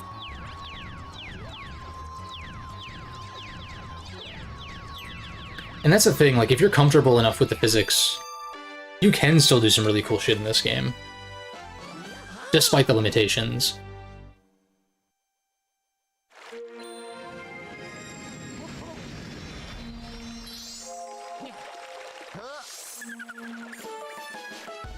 But it's definitely not as freeform as some of the other Marios. Which is why I understand the pining at the time for, the people love these games at the time, but I'm, like, that, you know, I understand the pining for another 64 Sunshine-style game. Although, the weird thing is, like, Sunshine isn't even, like, that flexible. It's actually probably the most constricted of the 3D Marios as far as, like, what stars you can do.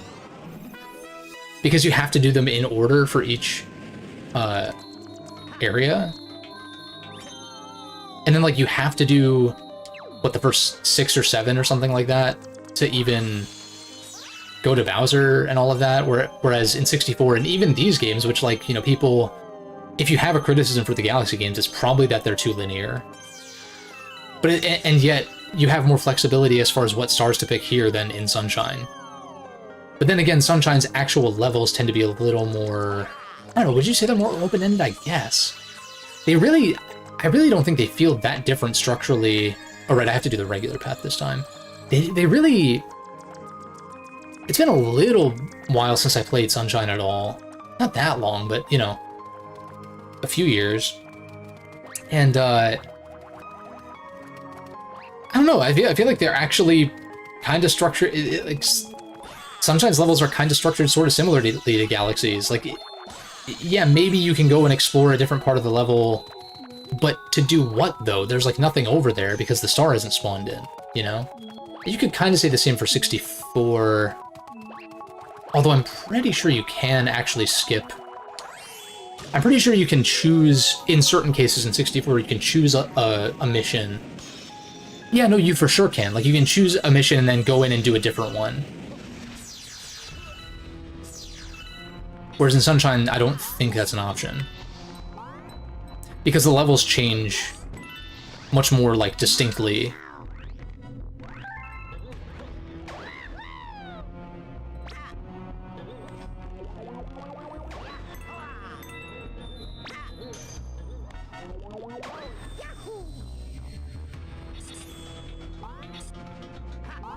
You know, kind of like in Mario Galaxy, where, like, sometimes you spawn in at the same planet, but you, like, go a different direction or something. And these are all, like, planets that you can still see in the background, you know, kind of like the areas in Isle Delfino.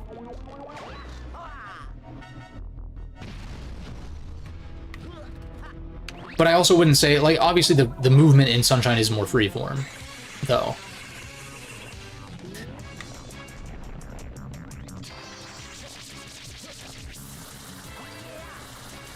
Oh, right, so we can... Yeah, we can destroy these, like, smaller pustules.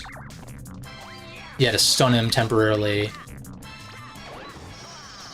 Yeah.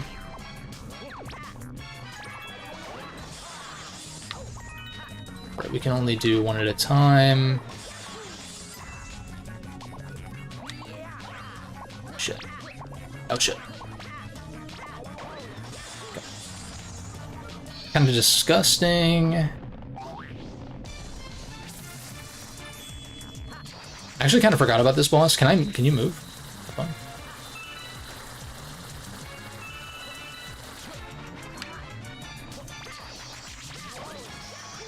on. Alright, so we stunned him.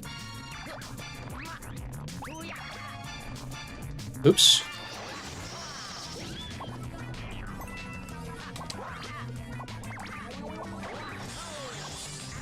It'd be cool if you could line up and actually hit multiple of these at once. I'm really bad. Oh my god. Okay. Does that reset the timer? I want to say it does. Nice.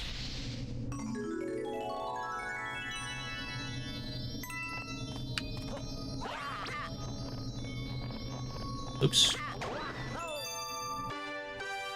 Lit. Yeah.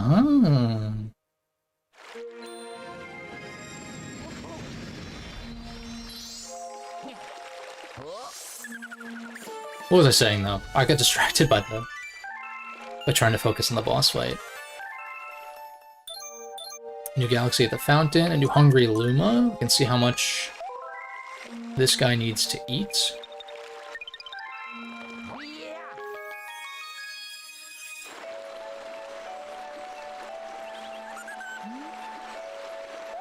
The last one was 400, right? Or no, maybe that one was 300 and this is 400. Also conveniently have just about enough. Like, just you know, pretty much the exact amount.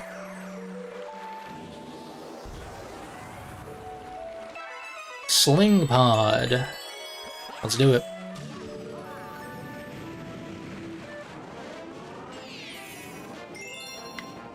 Making really good progress here.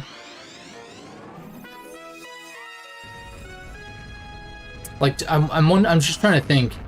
Like, do I think it'll be like, 30 stars per stream or like 25, which doesn't divide evenly, but it would be like 25 and then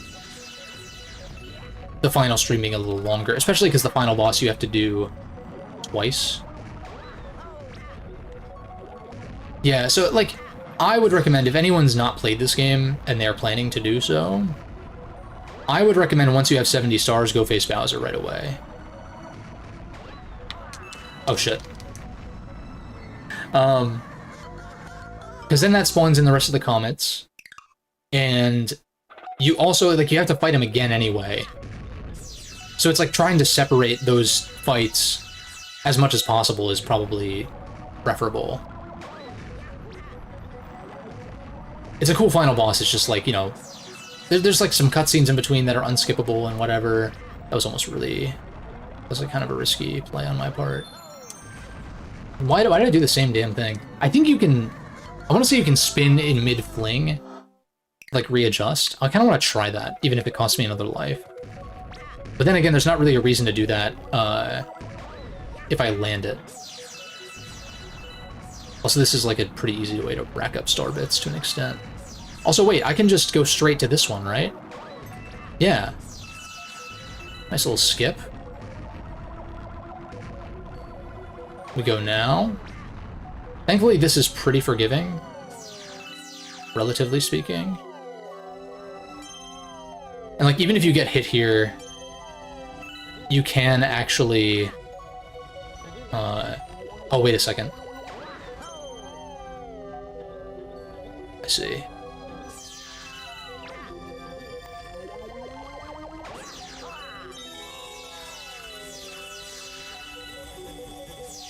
Right, so we have to pull to this one. Yeah, with the pull stars in particular,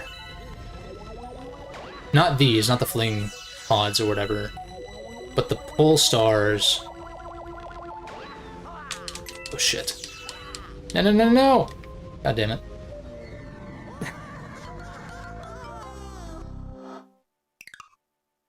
You can kind of save yourself if you get hit. Okay, yeah, there are checkpoints. Yeah. Do I want to bother with... I had more than enough star bits for this last Hungry Luma, and I know that they do... Goddamn. I know that they do get hungrier and hungrier as you go. I think the last one's probably... Is the last one 1,500 or 2,000? It's like a lot. But it's also like there's a lot of levels to play between now and then.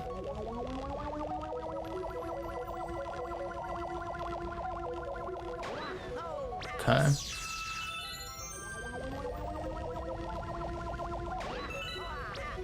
Okay. And this is a little anxiety-inducing, except we got it. I seem to remember there was one time where I played through this level and I had to spin, and I actually, like, to readjust for that final shot, and I actually made it, or some shit. Maybe I made that up, I don't know. I just seem to remember that.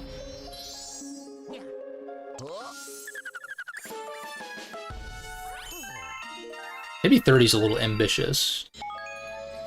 I don't know, though. I don't have to save after every single one, but it's like... just like a few extra seconds here or there. Alright, another comment in the terrace. Like I said, I feel like might as well just do these as they pop up. Because the last thing I want to do is, like, have to pay that one Luma to, like, reset the comments later on when that's all, if that's all that's left, if you, like, totally ignore them. Yeah, the cosmic clones.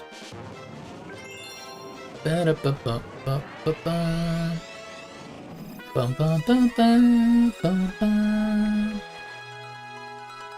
alright. Right.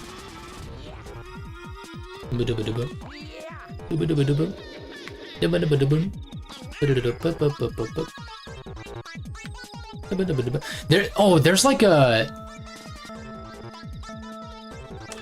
I forget what you have to press to, There is actually a combination that allows you to get a head start, which I never knew about when I was younger.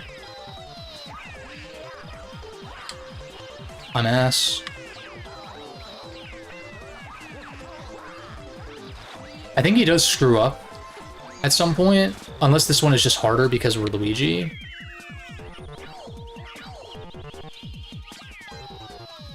I think we're screwed. Let's go, buddy. Yeah, he gets, like, stuck in the honey like a dumbass, but I think we're fucked. God damn it, I'm so bad. I forget what is the button that you have to press to... Is it A? Or... I feel like it must be A, but it can't be, like... Maybe it's one... Maybe when the timer hits 1, you press A, or A and B? I might actually look this up.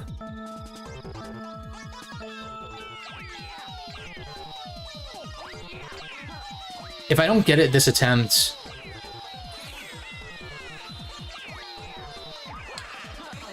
You fucking bastard. Why are you not grabbing the ledge, you dumb idiot? Oh my god. Also, can't I shortcut this way? It's not really much of a shortcut, but it's something. Alright, Luigi, let's go.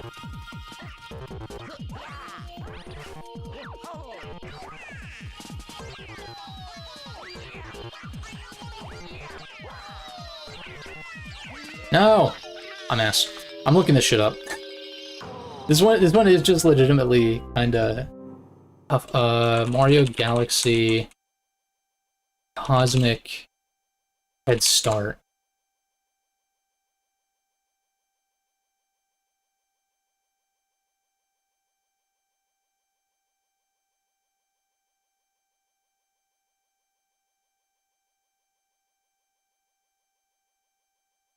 I think it was this article that I used. To get a boost, you'll have to press several buttons in the sequence during the 3, 2, 1 countdown.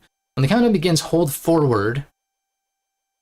Then press and hold Z when the countdown reaches 2, and then press A with go. Okay, so it's like the inputs for a long jump. No. That's not what I meant to do. God damn it. I swear to God if the comment's not still there. Okay, good. Not that it can't be done without the head start, I'm just bad. Apparently. I don't remember having trouble with Mario. Maybe that's a cop-out, but... I think it's true. From what I'm remembering, at least. So we hold forward, and then we press... I guess in this case, left trigger at 2, and then right trigger... Fucking dog shit. I think you have to press it when it says 1, right? Isn't that what I just said? Dude, why are you backflipping?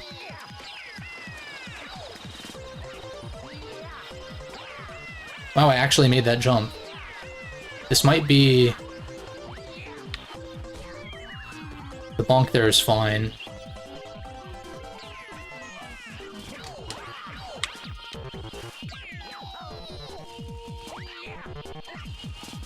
Oh, the wall jump tech.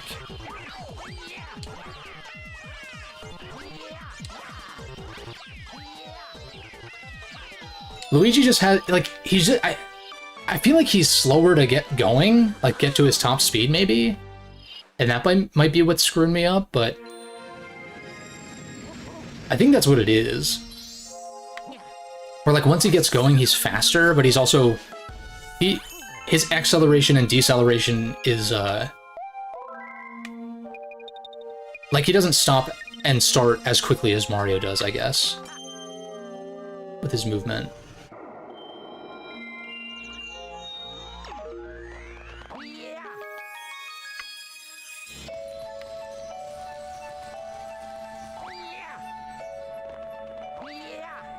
But yeah, that said, like, I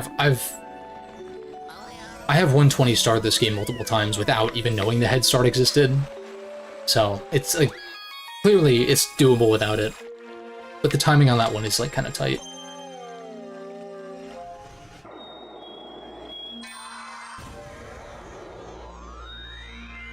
So we still have Battle Rock. Let's do this one first, because I'm pretty sure this is just a 1-star.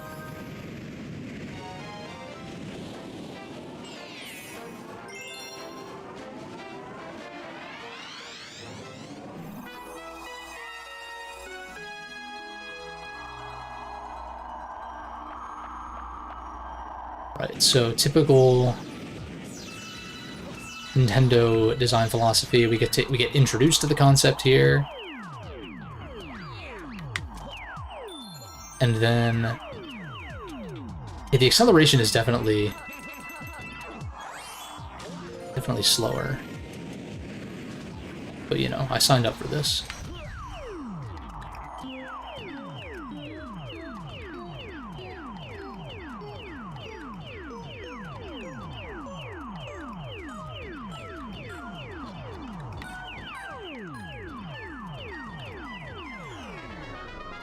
And that's it.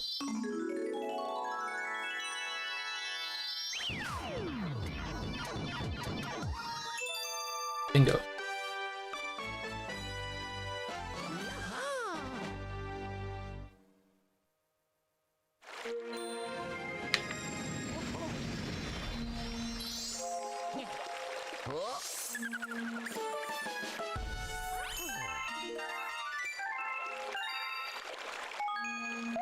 We don't... I'm so used to just saving after every level, because why not? But it's like... I'm not really concerned about losing my progress or anything.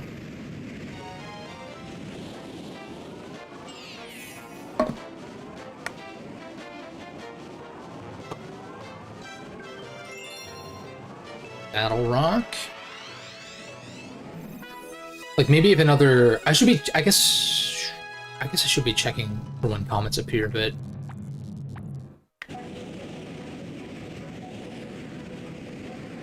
It's not a huge deal.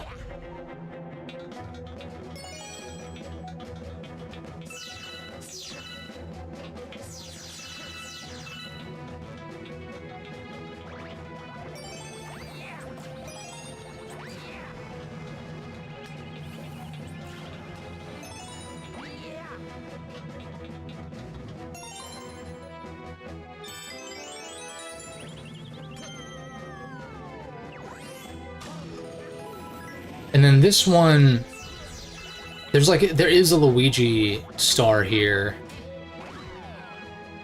later where you have to kind of go through this again to find him. And I think that requires, like, you bait a bullet bill to break a specific... What is going on? I was just holding forward. To break a different cage or whatever than usual. You can get at least one coin to heal back up. This isn't the worst auto-scroller, but it's also like, you know, it's early game stuff, to be fair.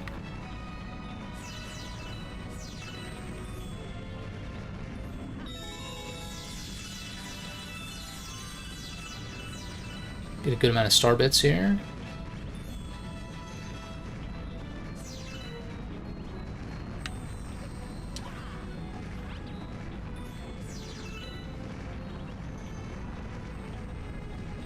It might actually be beneficial in some cases to, like, run in a tight circle real quick to build up your acceleration and then start moving fully.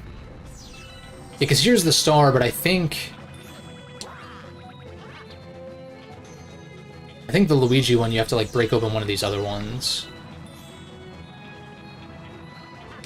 Oh. Alright. What if I go wide? I mean, I know I can break these open. I wanted to see if I can do it without. That's fine.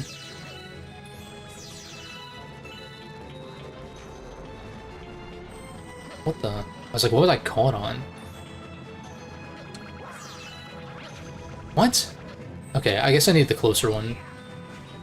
Is the distance. Or I need to, like, go this way. That's fine. That just reduces another obstacle. Beautiful. First try.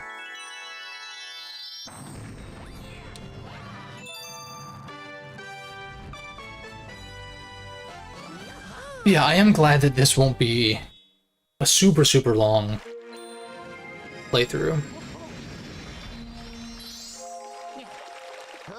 Like, if I had to guess, it'll probably be like, you know, maybe like 4 or 5 streams per game, something like that. I could see it being like a 10-parter total.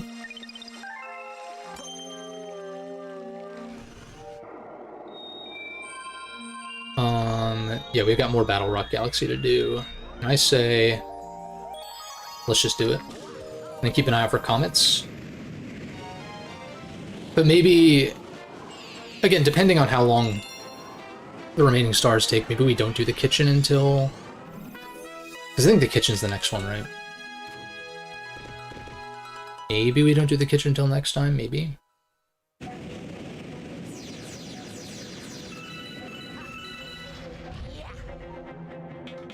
Like doing 2 domes per stream, but then again, it's like you do have to double back in some cases, so like maybe some of the later ones will actually end up being... Please tell me that's in range. Alright, thank God.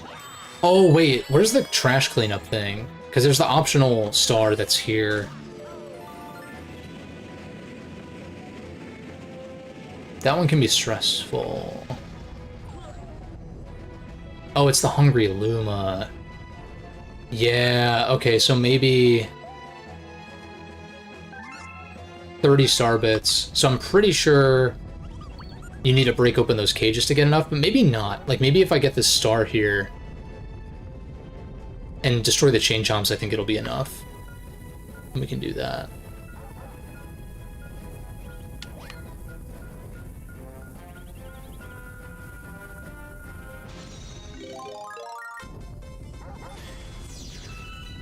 Oh yeah, easily. But I vote that we destroy all of them, try to maximize the amount of star bits. Yeah, more than double.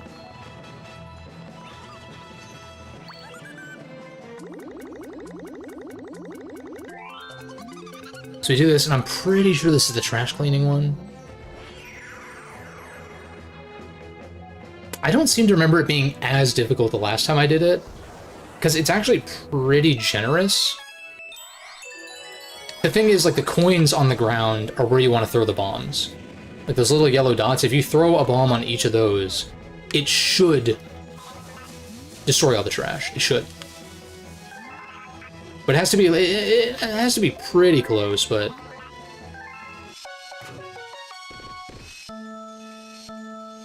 Let's see if I can do it first try.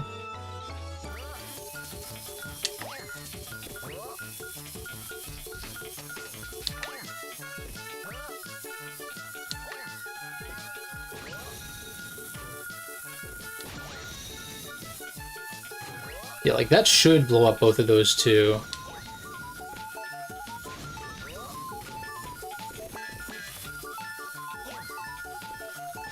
Yeah. It is tight timing. Although, like, as I showed, like, you could... I could have thrown an additional one if I had missed one. I do remember struggling that when I was a kid, though, for sure. And I think that's where some of this comes from, too, when people talk about... Like, people played a game growing up and they haven't played it since, for some reason. And, well, I mean, maybe you're not into video games anymore, that's fine, but it's like, well... I don't know, find a way to play it if you want to play it, right? I've long since made my choice as far as, like, how I prefer to play these games. Especially because Galaxy 2 isn't even, like, officially available, aside from, like, the Wii and Wii U, unfortunately. But...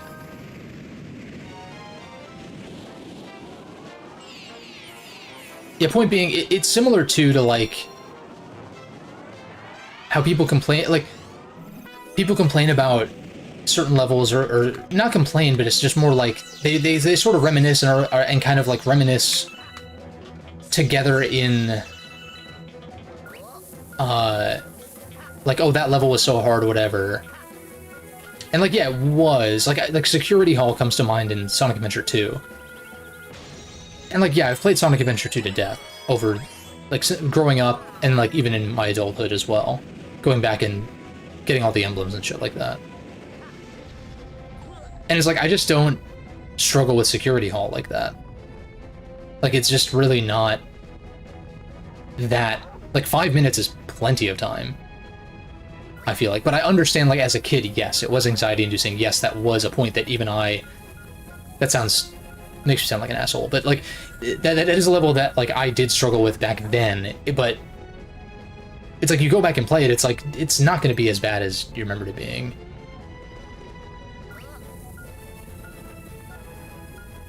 And I think that can be a tricky thing with games discourse, too, in some cases, where, like, games like Final Fantasy XIII or Resident Evil 5, for instance, both came out in the same year, I want to say. I think they were both 09.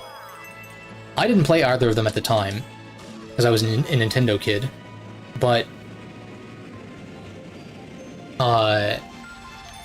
it's interesting that, like, the bad blood that people feel from their experience of those games back then, because of the way the industry was at the time, or the way that these series seem to be on, like, certain trajectories, right?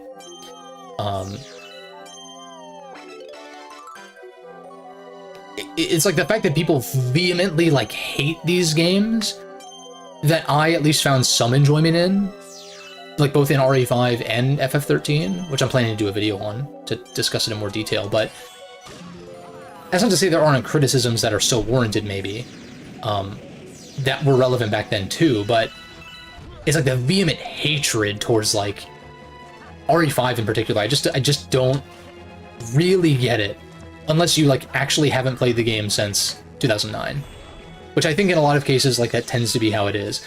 Not to say that that diminishes an opinion, or if you feel the same way if you have played it recently, that could be a possibility, yeah. But, like, speaking on a game so definitively that you haven't played in 15, 20 years, it's like, well, shouldn't you maybe play it again before you, like, you know, throw stones in a glass house? Maybe that's just me, though. But I also like going back and replaying old games, and I know some people don't. And some people just want to be angry and miserable all the time.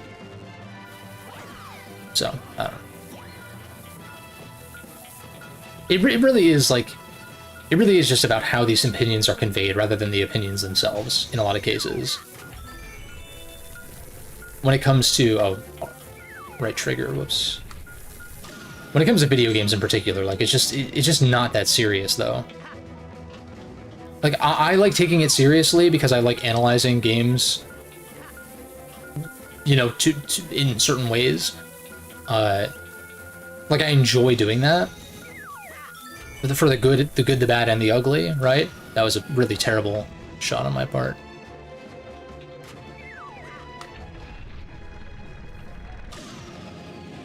Oops. How do I not remember this?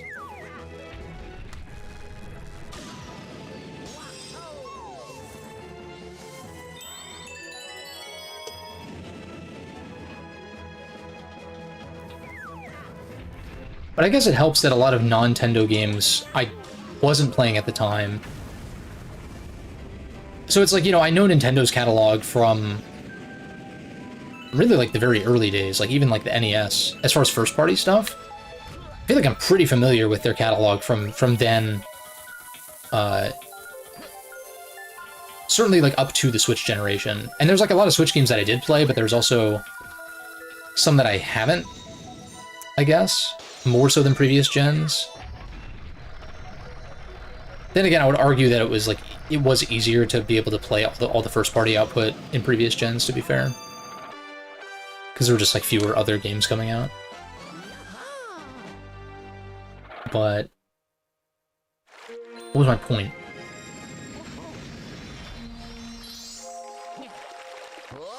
Like, I don't know, you know, over the past decade or so, I was experiencing, like, a lot of, in particular, like, Xbox 360, PS3 gen titles that I had missed. And that was mostly, like, closer to 2015, 16, 17, that I was doing that. Like, you know, playing the Batman Arkham games, or Mass Effect, or Bioshock. And I guess Bioshock I had played some on PC, on my, like, shit-ass laptop at the time. Among some others, but... My point being, I'm not sure exactly. I guess my point being, I guess I get to experience a lot of these titles that maybe have baggage, or don't, and I get to experience them, like, without... Like, I know the historical context, in some sense. Like, I know how these games were received at the time, to a certain extent. But I actually, like, find it refreshing to experience games, like, outside of the zeitgeist, and outside of, like, a hype cycle, or hate cycle, even.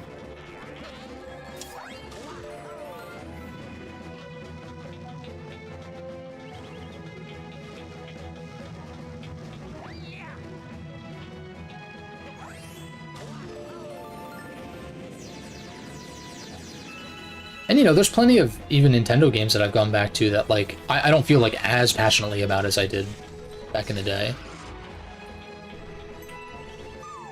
But then there are ones that I still enjoy playing to an extent, and there are ones, like here, where I, like, really enjoy going back to them. And I have considered making a top whatever number it would be, like, first-party Nintendo games kind of video at some point. I do question, like, there are probably some series, like, you know, Pikmin, it's like, maybe I should actually, like, try and play the ones that I haven't played, among others. Just to, like, see if they would, like, cut it for me, kind of deal. That's not to say that the quality isn't there, like, the polish, right? Because Nintendo games tend to be very polished. It's more just, like, a taste thing. It's like, if I'm not really into... Like, not necessarily just Pikmin, but, like, any given Nintendo property I haven't explored as thoroughly, which is not very many of them at this point. What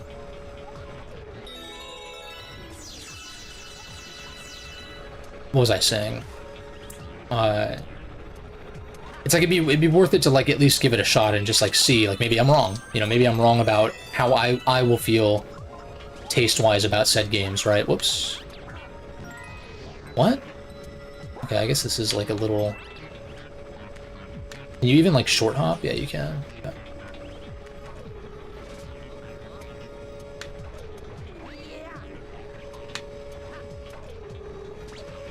Oh, no. God damn it. There's got to be a way to... I bet if you backflip... Is that not doable? I feel like this should be... Yeah, from here, yeah. Okay. So that's a shortcut I probably should have gone for, just to begin with.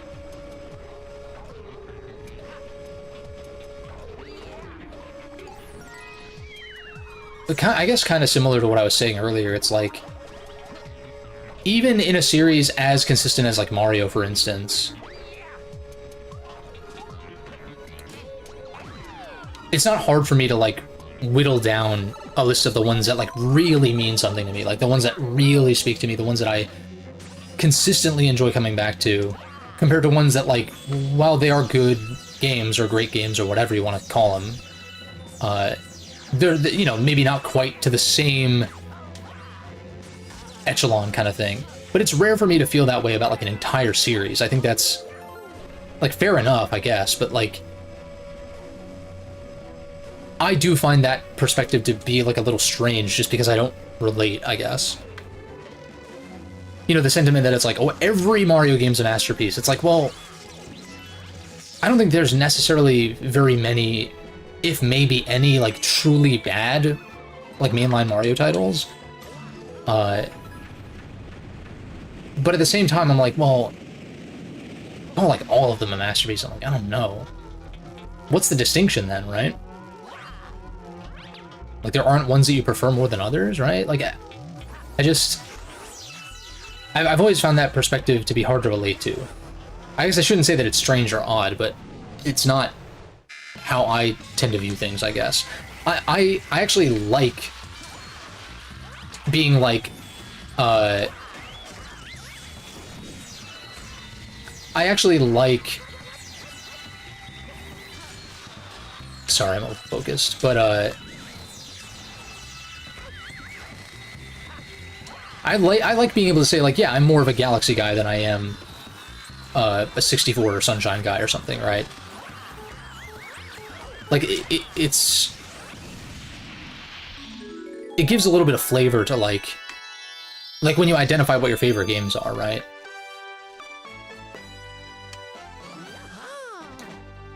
Like, if someone were to tell me, like, oh, they love every Mario game equally, it's like, okay, clearly Mario is their favorite series, clearly... And that's fair enough. And clearly, like, that is what encompasses most of their, like, top 10, 20, whatever, of all time, right? But I find it's more informative and more interesting, I think, when someone's like, oh, you know, like, my favorite Mario game's this, my favorite Zelda game's this, my favorite whatever... games are this, this, and that. I have trouble picking between, like, these 3, maybe these 5. But it's kind of this a similar sentiment. Oh, I see the comment isn't spawned in. Let's go check for comments real quick. Like, see if there's one in the terrace. But, fuck, what was I gonna say?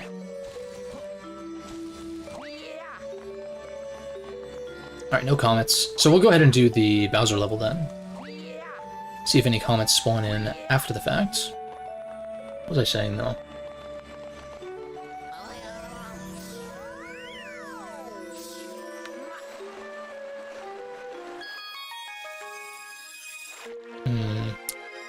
Oh, it's the same... It's the same kind of sentiment when, like... Whenever in the past, which I haven't seen this kind of comment in a long time, but like whenever in the past I've done a tier list, particularly when I was less tactful with how I explained my tier lists and stuff like that, my perspective and how I rank things and shit like that. When I was less distinct when it came to that, I would get like, again, most of the comments are positive, so I'm not like trying to complain or criticize necessarily, but like there was the occasional comment where it was like, oh, all these games are S tier, and it's like, well, what does that mean though? Like, if they're all S tier, then what the fuck is the point of doing a tier list, right? Like, there has to be a relativity to it. Like, there has to be some... Like, there's no distinction in your mind between game A, B, C, D, or E, right? Like, there's, like, no delineation or distinction. Ultimately, it's arbitrary, right? And it depends on how you're ranking things and whatever. Oh, shit.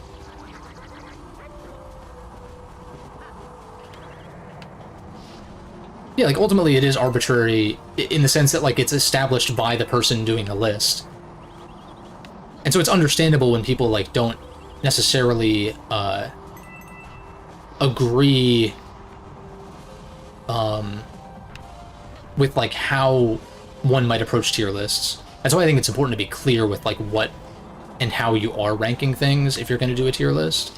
But then again, I don't think it's a far-fetched thing to say that I think I put more thought into my tier list than a lot of people do on YouTube. Because a lot of the time it's like...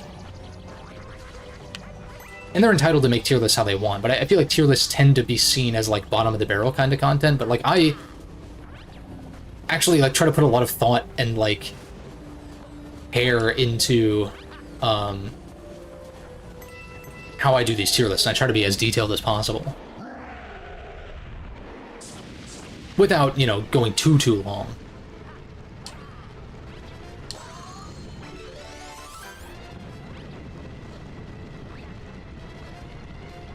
Yo, Luigi, I'm gonna need you to move, dog. Yeah, I think I figured it out. I think the acceleration is just slower for him. And that might be a no-duh for people who play this as Luigi in, like, other games, but he's usually not my first pick because of the, like, wonky... I guess it's not wonky, it's, like, the different kind of physics, I guess.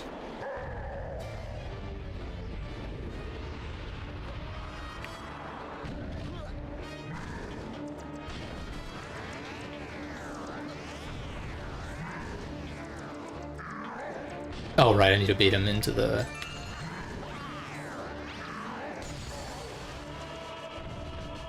And then he goes... Oh! Forgot he doesn't, like, run in a perfectly straight line. He goes skirt, and then we do this, and then we hit him. Yeah. Blarg. Actually, doing 2 domes worth of stars would also work out nicely, because each stream would then end with a Bowser fight, I think. Like, because I think it's every other Bowser level is an actual Bowser level.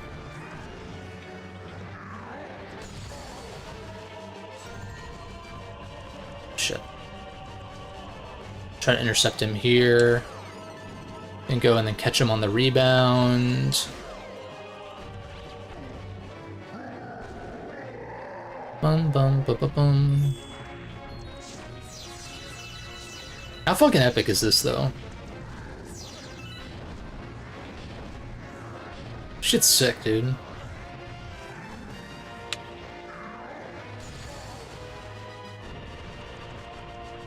Oh shit. I don't know how I got caught on that. It's weird.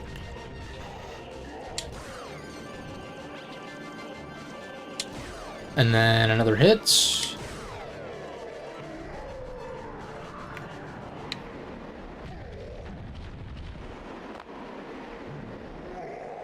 Is the dialogue different? I should probably pay attention to that. Foolish Luigi, my plan is to... It would be interesting if the dialogue was like, how the hell did Luigi beat me? How do you not get vertigo playing this? It actually... I don't know, I wonder if people do get motion sick from this. I think when you're actually playing it, they did like an amazing job actually with when you're playing it, it doesn't feel... It feels pretty intuitive, I think. But I get that it could be... It's probably trippier to, like, watch someone play. But then again, too, like, I've been playing this game on and off for almost 2 decades at this point. I mean, I guess if I got it closer to 2009, then it's more like 15 years, I guess. It was either 2008 or 9, because it was for sure before Galaxy 2 came out. But, like, really... Super Smash Bros. Brawl was like I had like no wherewithal as far as like new game releases really prior to the hype for Brawl. Because I remember a friend of mine that I made when I was in like 5th grade, I want to say. It was like late elementary school. He like showed me like the E3 2006 trailer for Brawl, like when that reveal trailer happened.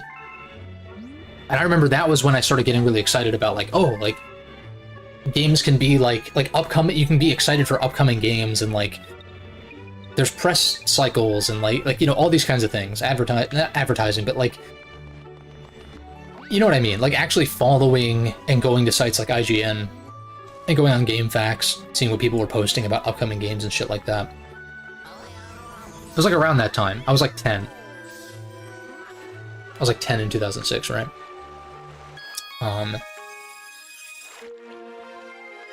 So like it was around that time that I kind of started paying attention, but it was mostly for Brawl.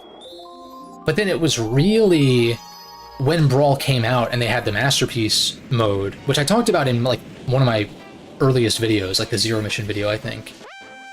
I talked about how like my introduction to Metroid in particular, even though one of my friend's older brothers was playing Metroid Prime on GameCube, I don't think I made the connection that that was Metroid until like later. Maybe I knew at the time, but like I remember distinctly he was in Phandrana Drifts fighting the Sheegoth and shit like that. But it wouldn't be until later that I would actually play Metroid Prime, like until the trilogy version. But point being, like the Masterpiece mode in Brawl, where you have like little bite-sized demos of like classic Nintendo games. That was really my introduction. Like that's how I first was introduced to like Ocarina of Time and stuff, even though I had an N64 back in the day. I should probably kill these guys because they're going to be an issue.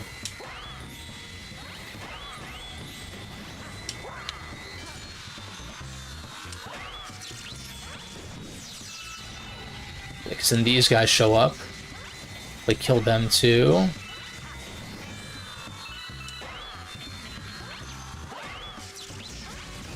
Nice.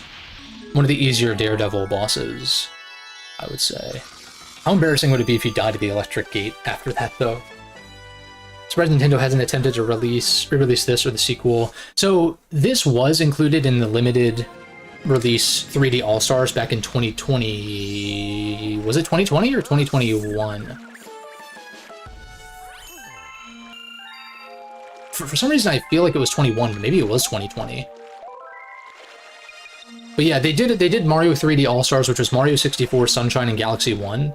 But Galaxy 2 is not included and has not been re-released.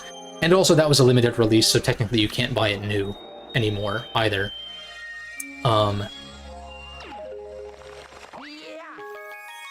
Which is just weird. But that's why Dolphin is amazing. And I'll be replaying the Fire Emblem Tellius games through Dolphin as well. On the European versions, for reasons that I will disclose at a later date.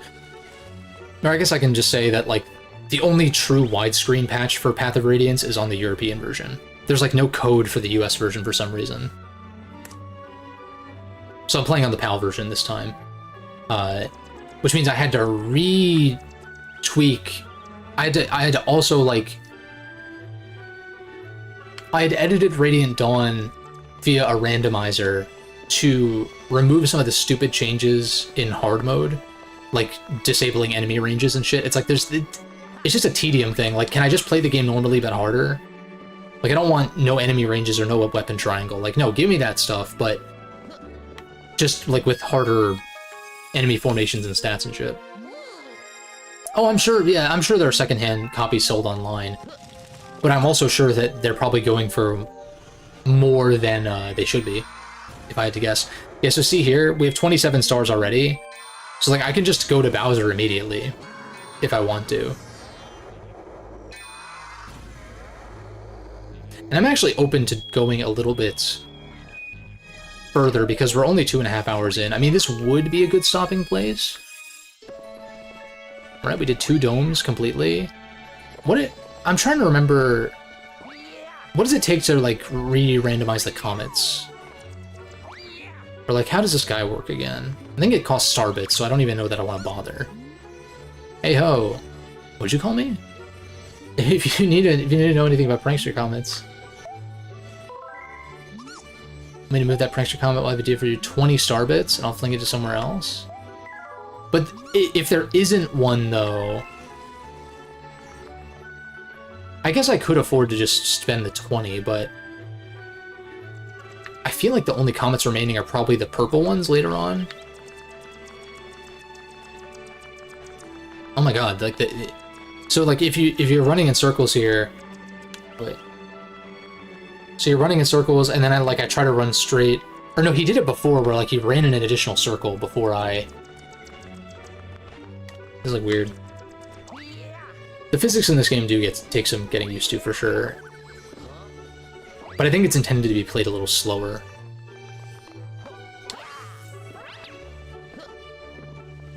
Which is usually kind of counterintuitive to like how I tend to prefer my platformers. Would this be a good stopping point? I feel like it would be. 27. So it'd be 54 and then like 108. So that'd be like 4 streams, like 27 apiece. And like as these open up and more prankster comments happen, it's like, you know, maybe it actually goes faster. I could push to do like 30 maybe. I'm really not opposed to like playing more, because I kind of just want to. And plus Beach Bowl Galaxy is no, this isn't the one I'm thinking of. The one later on, but this one is a good one though. It's cool. Ghostly Galaxy, Bubble Breeze.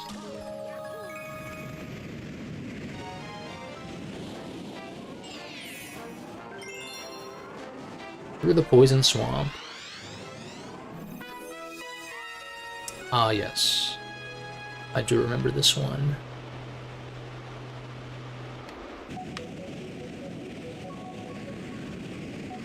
But yeah, I know the, speaking of like maybe wanting to do a top Nintendo games list at some point. Of course, like it's not possible to play everything, so it's like it's not like just because a game is excluded means that like whatever, like, or if a certain series isn't represented, right? Doesn't necessarily mean that I like dislike that series, but it's also like you can't. Before I do like lists like that, I do want to at least like play games that like from certain eras or on certain systems that I might have missed, right? Like I'm glad I played the DKC original trilogy all the way through. Minus the 100% stuff for 2 and 3, at least just yet. Although I don't think I'm going to do it for 3, but... even so...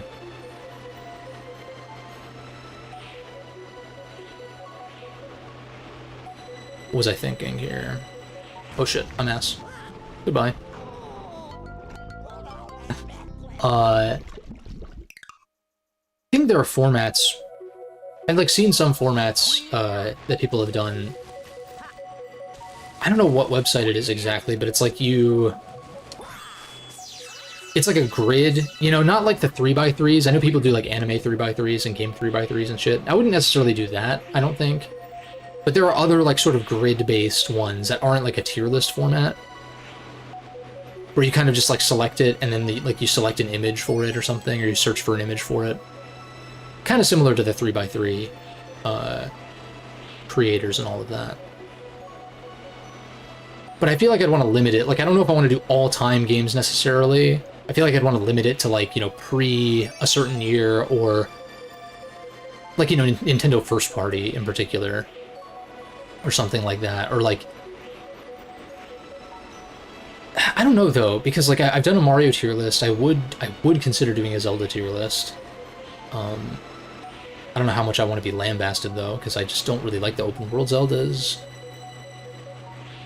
But if I handle it tactfully, then, you know, hopefully people who are, like, actually reasonable will, like, understand that people are different, and they have different tastes.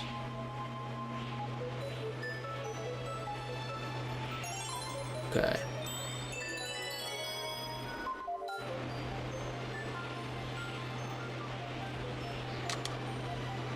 Shit.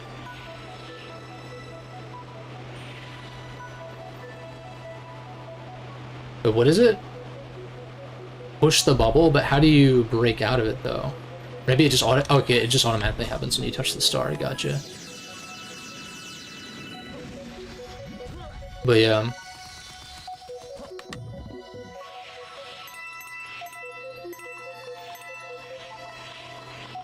I'm pretty sure that was a checkpoint. I probably could have made that.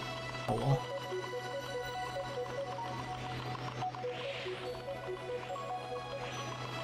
Might as well grab this, I guess.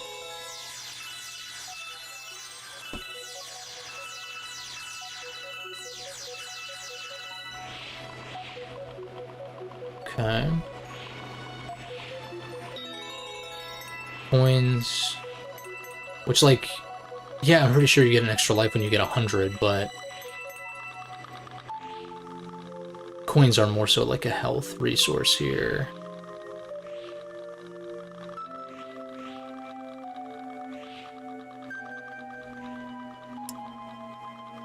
Oh, I bet if yeah, it's a ground pound breaks you out of it, that's what it is.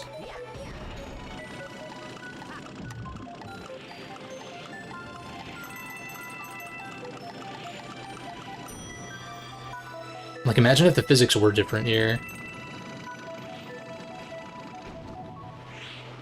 Then isn't it this way? Extra life there, don't really need that. This should open when I approach it, yeah.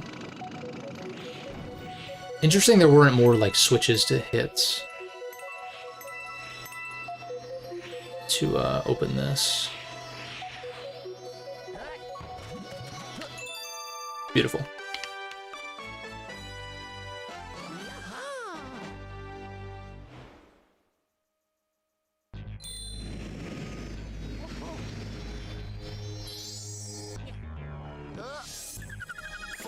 What's up with the ominous music? What the hell? Is it just the Galaxy music continuing?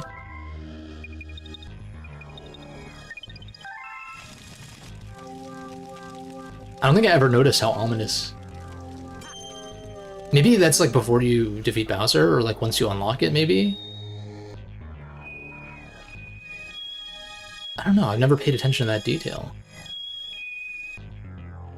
Dude, Ghostly or Beach Bowl? I guess we just did kind of a gloomy one, so we can always alternate too. Shit, did we go for 40?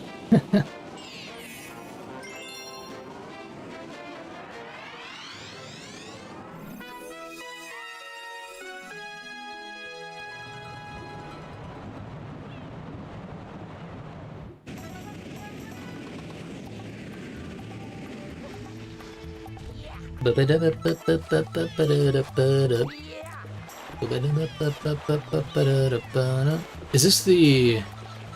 I really gotta start paying attention to the titles of the stars.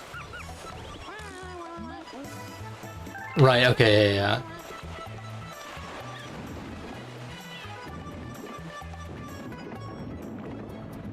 So now I gotta get accustomed to the swimming controls. Which, like, yeah, you can spin to go a little faster. It'd be great to get a shell. But what I love about the water levels, though, is, like, the fact that despite physics, the water just runs off. Like, it's literally like a bowl. Like an airborne bowl. Can I adjust the camera? No.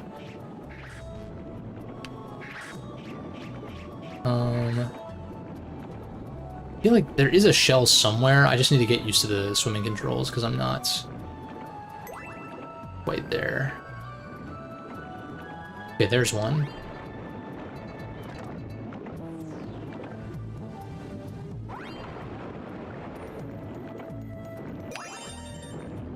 There's 3. I want to say one of them is... At least one of them is outside the water, maybe? Like in maybe? Wait for you to bite.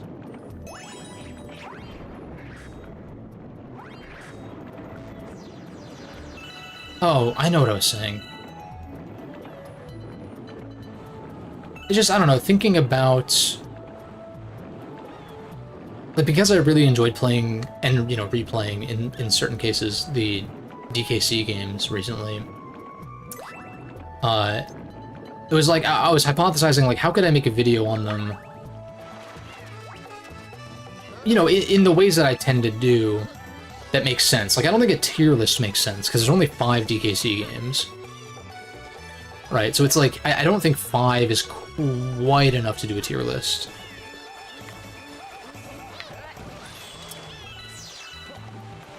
Because even then, I don't think any of the, like...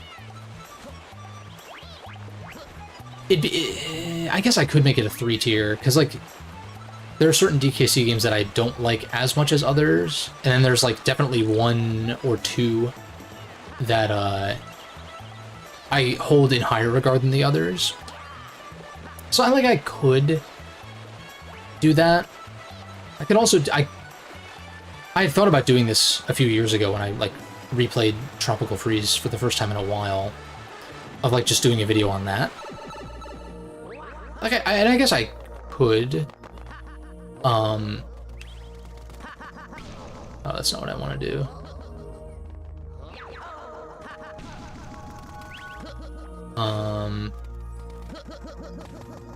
Yeah, this is not actually water physics.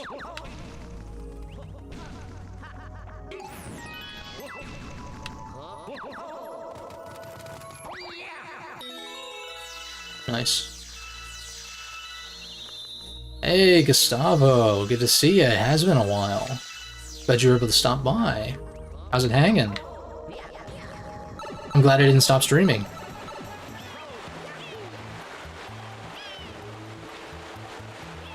Although, how could I? Because these games are so freaking great.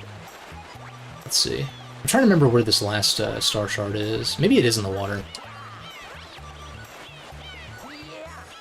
Check this crate, maybe?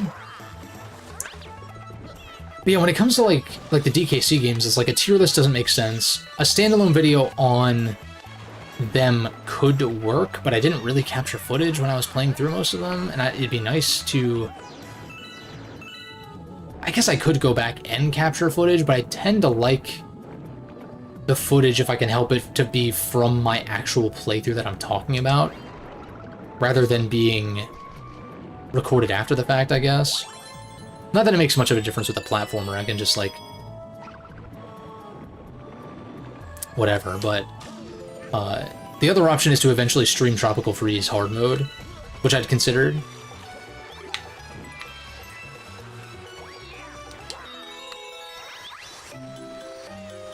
And that would be definitely a daunting task, because, like, some of those levels are hard even without...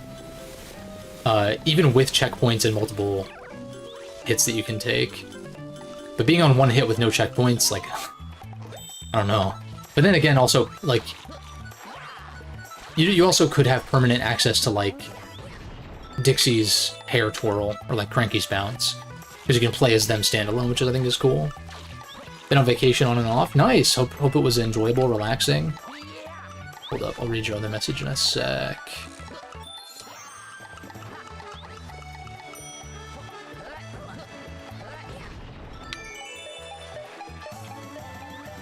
I feel like you could make this without the walls, actually. Like, if you backflipped, wall jumped... I kind of want to try it, actually. Backflip, wall jump, spin. And here I was saying the movement isn't as freeform in this game. Oh, maybe you can't wall jump off this, though. Oh, maybe that's what it is. No! Look at that! That might be a Luigi thing. That might be just a Luigi thing. Trying to get back in your normal routine. Fair enough, fair enough. Yeah, I hope it was a good vacation. I guess you haven't missed much in terms of streams. I've mostly been doing kind of one-off stuff since the Oblivion Shivering Isles playthrough. But I did get all the achievements in Hades. Like, you know, I finished up, like, the remaining 7 or whatever it was that I was missing. And I also streamed my reaction to the Summer Game Fest presentation, which I actually thought was pretty weak, at least for given how long it was. Not that there wasn't good stuff there, but it's just more like, man, it was a long show. Whereas I actually thought that the PlayStation and Xbox showcases had more stuff that I was interested in, actually. Like, by far. And even some of the stuff that I'm not personally interested in playing, I thought looked cool. Like Arxis's new, like the new Marvel fighting game from Arxis. Like Arc System Works fighting games like always look gorgeous, and so it's like you take a property and it's just like the like Marvel with an anime style I think is like so cool and like kind of unique. And I know people like to shit on Marvel because of the MCU and stuff, but it's like, well, Marvel is more than just the MCU, though. Because, like, I don't give a shit about the MCU these days, but, like, there are aspects to, like, the comics or certain games and stuff like that with superheroes that I think are interesting, and, you know, if it's not for you, fair enough, but it's also like, well, to dismiss the entire, like, universe because of some cookie-cutter movies, I think is sort of unfair. But life is not fair, I suppose. Nice. So is that it? I just need to keep this. I don't know if pressing the jump button actually, like, fucks me up or not. No, just a jump. I just need to not shake.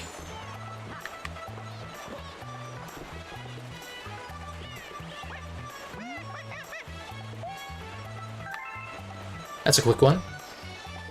Looked for a bit for the SGF stream on vacation. No, fair enough. You didn't really miss much. I was playing Tropical Freeze and going for puzzle pieces. Or even one of my students. Right in the nuts. You didn't miss much, because I was, like, not interested. I was, like, kind of tuned out for most of it. But some exciting stuff. I'm really curious if RE9 is going to be third person or not, though, because I don't know. I was thinking about comping 7 and 8. But I'm just like, I don't know, I'm just like not... I should at least play one of them at least a little bit to sort of see if I like how they play, but I'm just like not as interested in first-person Resident Evil as I am the third-person games. But to be fair, I haven't played the first-person games, it's just more like...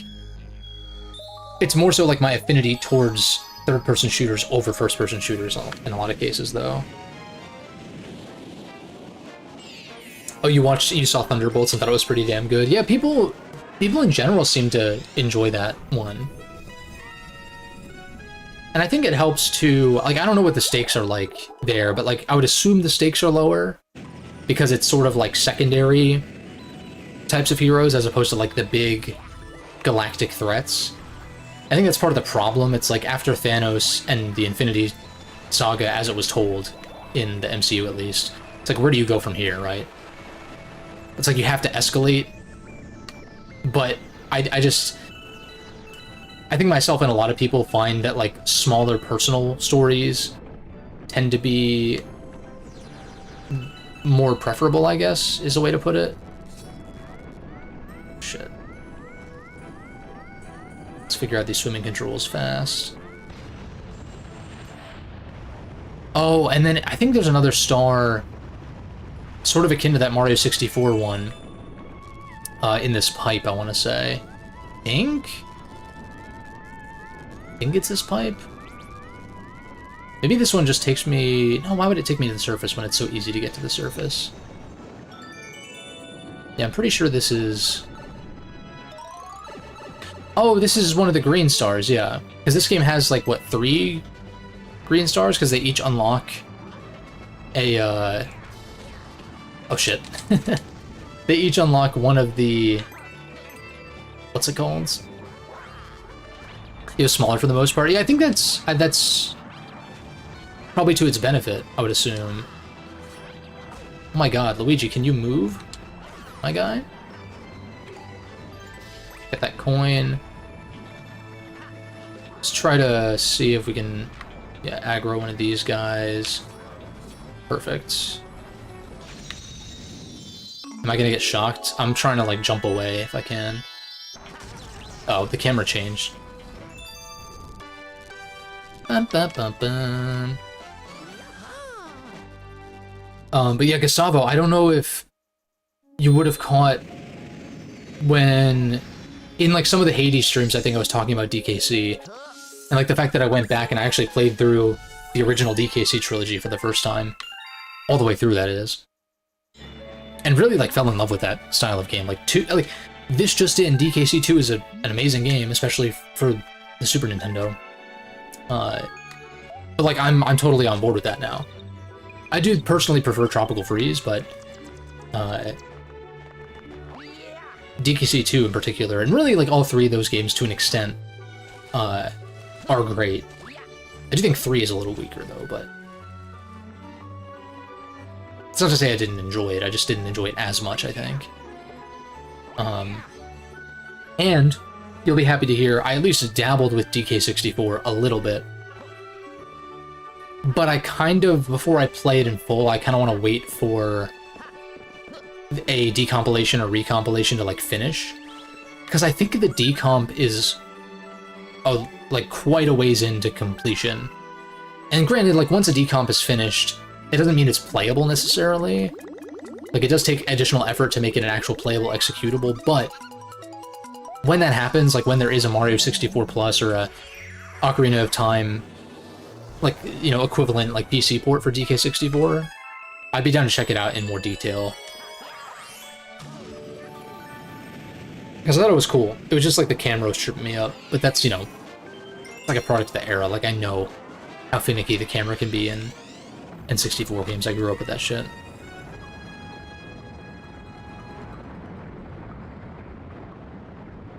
But I thought it was cool. Still not buying a Switch 2 for Bonanza, though. Like, when I ever end up getting a Switch 2, I'm sure I will play Bonanza at some point, but I'm not, like, rushing out to go play it right now. So this... We're destroying the eels, right? Isn't that what we're trying to do? Or no? Get the 6-pack. Yeah, I think we actually are trying to destroy the eels, right? I think that's what this is.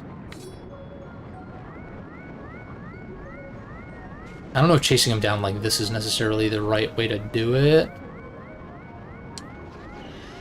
It kind of worked. Red one seems faster, which is cool. Oh shit, I need air.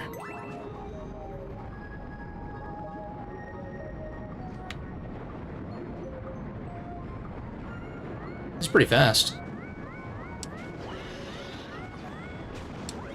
Oh, there's another red. And the eel went this way? What the? Oh, I just bonked. Okay. I was like, what? DK64, yes sir. just finished the main story of Kirby and the Forgotten Land. What'd you think? I think that game is pretty solid. Like, it's pretty great. I think there's, like, a very clear direction to go with the sequel. You either take this Kirby 64 route and allow for, like, ability fusion because the abilities are a little simplified compared to, like, Superstar Return to Dreamland style of combat, or you just integrate that more complex style of combat into the 3D style. I think either or. Or you do both. I don't know. I think it'd be interesting to take the Kirby 64 route, though, because we haven't seen ability fusion to that degree since then. But I thought Forgotten Land on its own is, like... it was really fun. I enjoyed it. I do wish that they doled out the missions...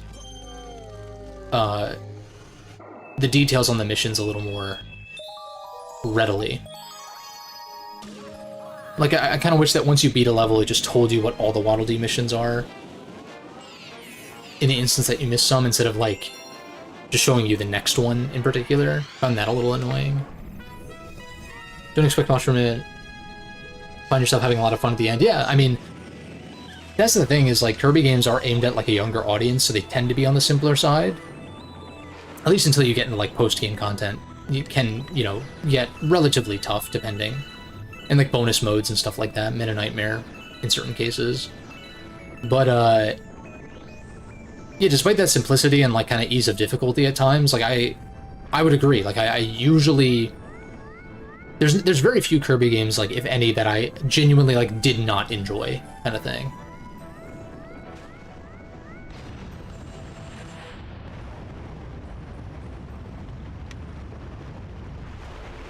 Alright, so now we do the main mission of Buoy Base. Oh, it's inverted because swimming, yeah. Can we undo this? Let's go. I will admit the camera's kind of screwing me up here a little bit. Not screwing up my play, but screwing up my perspective a bit.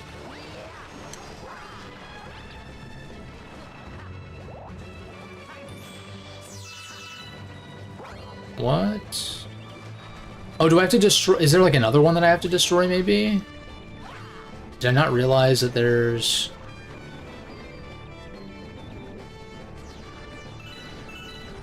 oh, yeah. Yeah, the bottom. That's right. Whoops. I'll get you to spawn in.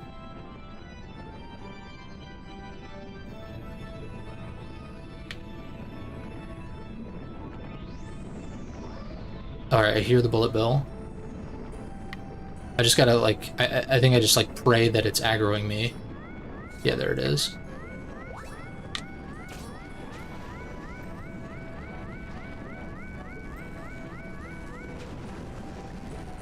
Oh, is that wrong?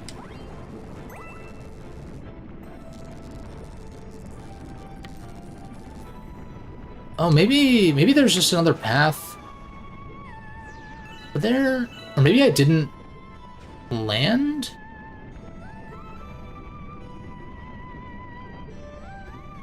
Oh, that's just a propeller. Okay, I think I actually can get up there. I think there might just be an additional path.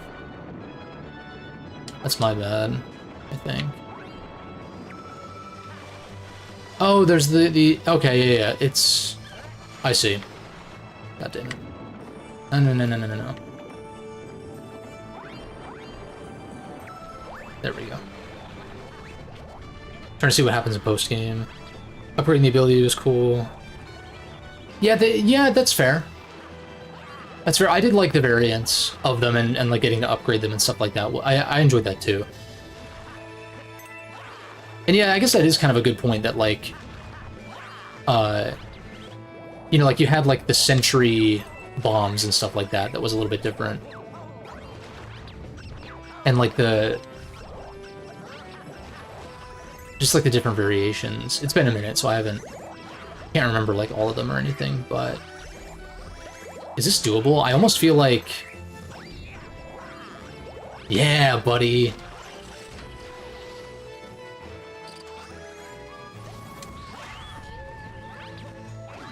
You'd love to see it. and then the blue star pieces. Oh shit. Nice dodge on my part, if I do say so. Oops. Oh shit. And then I got hit.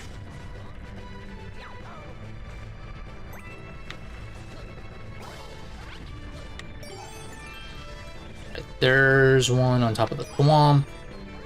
Let me just backflip back up. I like that you can kind of... I mean, I've known about this, but like the fact that you can kind of drift in the air a little bit when you spin gives you a little bit of flexibility on that. Now, where's the last one? Oh, it's actually up top. Oh shit. Oops. Fucking slippery Luigi.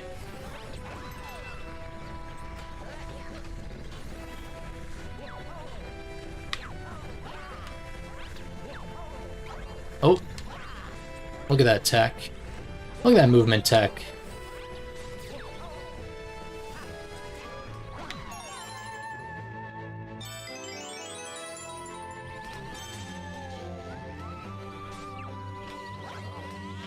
Ah, fuck. Get going, you slow ass. Might as well grab the coin. I don't think it's gonna matter. I say as it starts to matter, we unscrew this. Oh, that's right, and then like the water orb or whatever.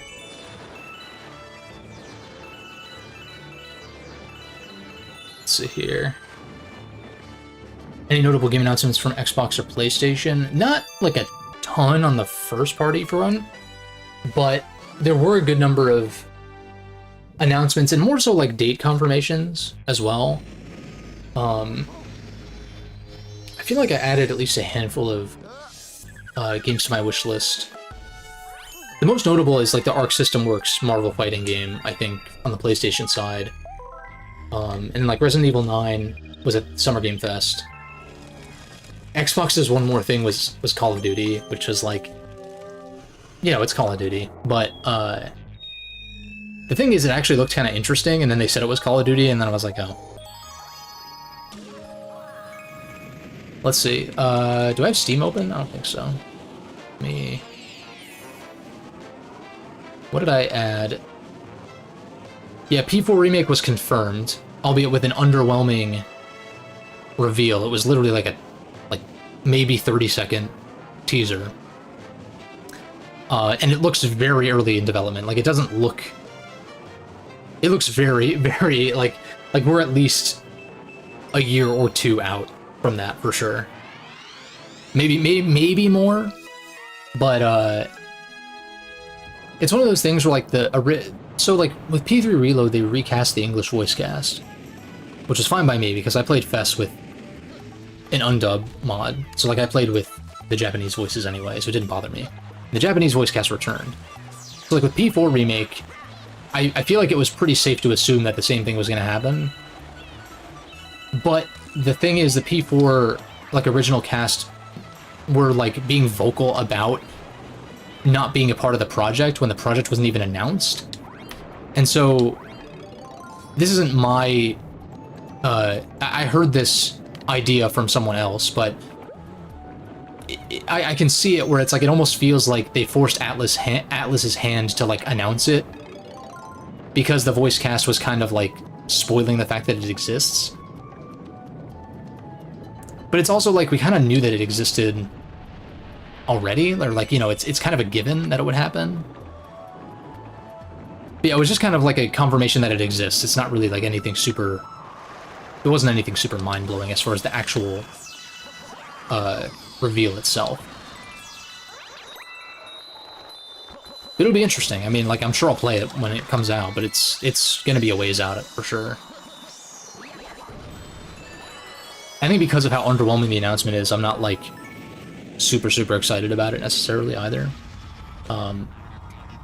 Because why get excited about something that's, like, years away, you know? The fast version of this. Oh shit, I'm ass. There's like a speedrun variant of this level that I'm used to doing quickly. I'm trying to remember what my route was. I'm pretty sure I would just go up here. And yeah, like just long jump across to this platform. Oh shit. I'm kind of bad, I'm kind of bad. What else was there, though? What did I wish list? It's like Ragebound got a release date. The Tactics remaster, FF Tactics. So Final Fantasy Tactics finally got confirmed. It was in the NVIDIA leak from 8 years ago, which indicates the FF9 remake is probably real, because that and the Tactics remake, remaster, whatever it was going to be, re-release, are two of the last things from that leak that haven't happened. Mina the Hollower got a release date confirmation, which I'm excited about, from Yacht Club. Pragmata got re-revealed from Capcom. New Bloodstained, courtesy of Iga himself. Super Meat Boy 3D.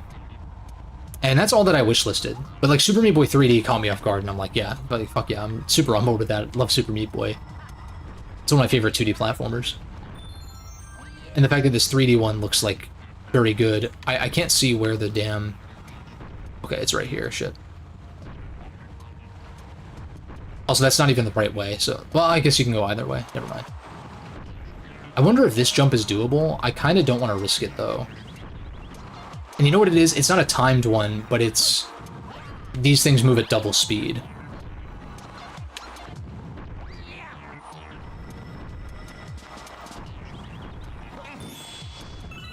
Yeah, and they just hop in place here.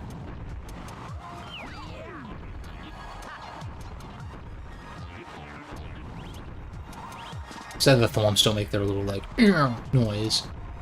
Although maybe that's more of the womp... Or not womps, but like the blue ones. From Mario 64. Yeah, the comment for this one is fun. And I more or less play it like in that same path, but it's tricky because it is faster.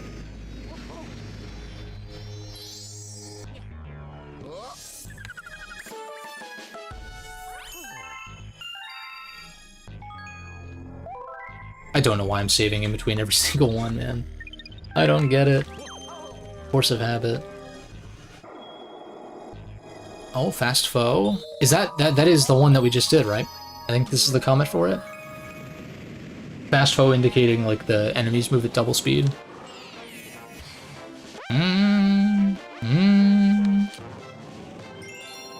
Fast foes on the Cyclone Stone. Yeehaw.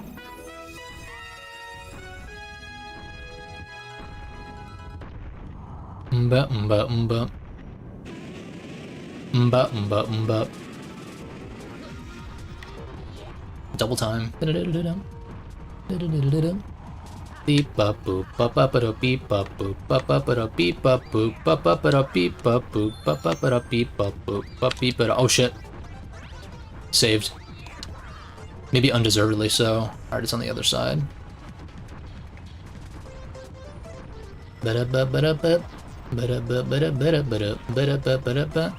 Like for this fast one, you kinda...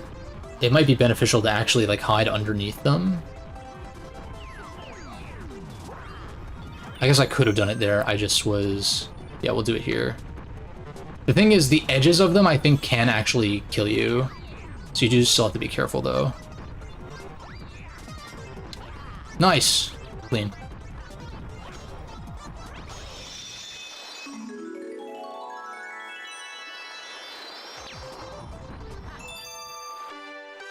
Yeah, speak of the devil, literally. Oh, not a devil comment, or daredevil comment. But a devil indeed.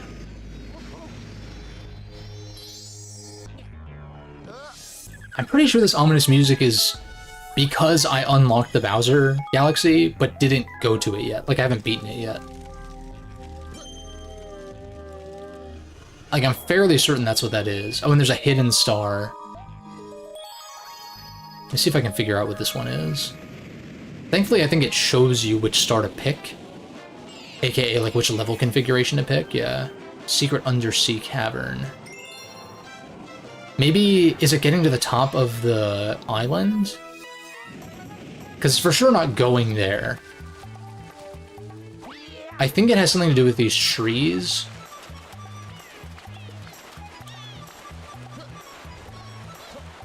Like, I think it's getting to the top of this, or no, maybe it's in this pipe?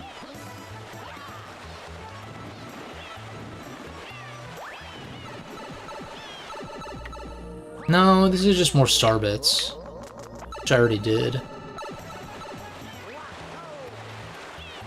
Yeah, I'm fairly certain that it's... Yeah, I like that little drift when you spin. It's, there's like something on top of one of these palm trees, maybe. Something like that. Maybe we talk to the... Oh, wait, what was that? LT... Okay, left trigger to slow down. Makes sense. Press the crouch button to slow down. Do I have to get the coins? It's like, I'm pretty sure a star... Or no, maybe a ground pound beat this... Or no, that's not a ground pound one, never mind.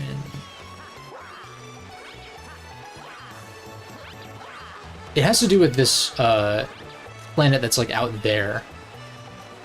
But I'm forgetting how to actually spawn it in.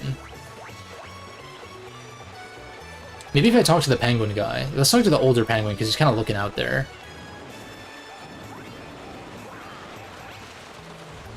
What do you have to say? A wise one. Oh, he's actually helping with the actual star.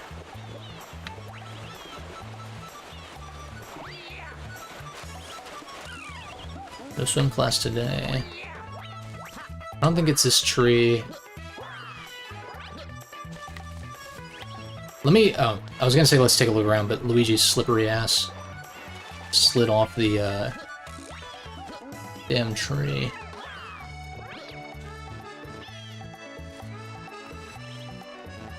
Can I first person somewhere? Can't first person from here, what do you mean? Oh, I'm getting the prompt like... Yeah, there we go. I feel like it's from the top there, but then that begs the question, maybe the swing? Like, would it be possible to swing... I think maybe you swing up on top of that tree and then leap across to the other one? That might be what it is.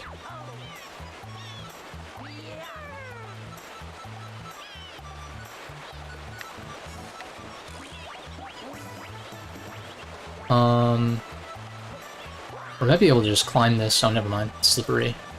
Oh, no, no, no. Get. Camera. Camera. We're chilling. Oh, is it this?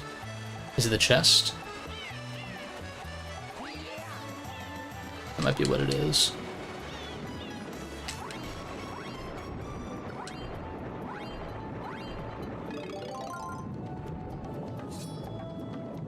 I feel like that's probably what it is.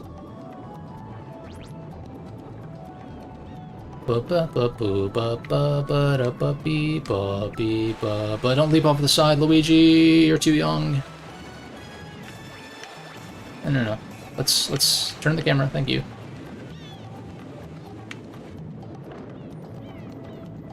All right.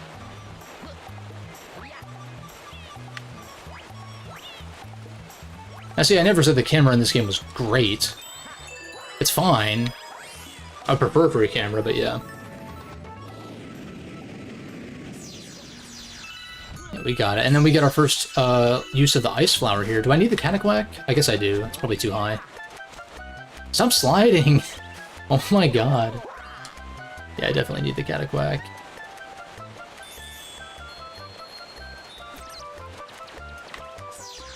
Oh, come on.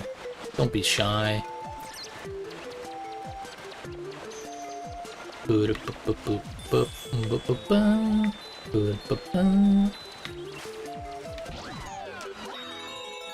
There's the ice flower, and then that allows us to wall jump.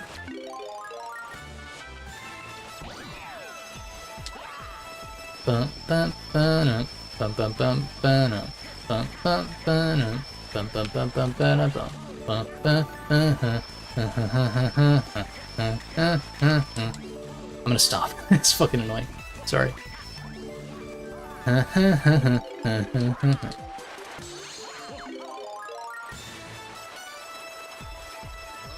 So we have to bait this duck to actually follow us. No! Come on, buddy. Oh, shit. Come on, duck friend. Damn it. It is a catchy tune, though. Old duck escort mission? The duck's occupation is what now?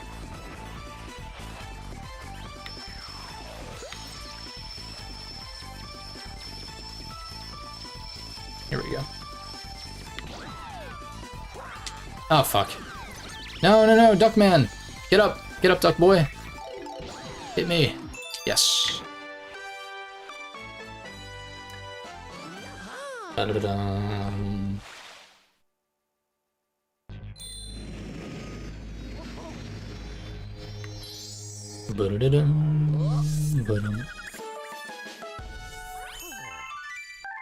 Yeah, maybe I will just... Is there a lot left in this area? Not really, it's just Ghostly Galaxy and then Bowser Jr.'s Airship Armada. So we got like, what, 40 stars or so? Galaxy Music Brain Rot's completely normal. That's fair. Of all the Nintendo Music Brain Rot to have, Galaxy's not a bad choice. What the? Second Luigi. I don't know why they didn't just make it Mario, but Nintendo's weird like that sometimes. Ooba, ooba, ooba.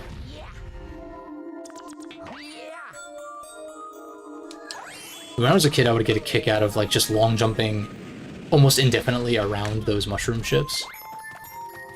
I think there's a hidden star here. I want to say...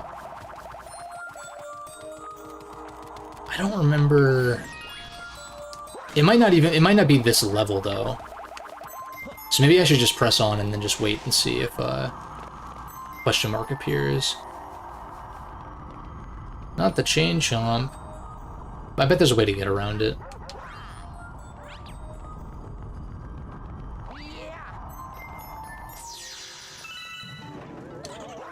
Oops. We get the lights.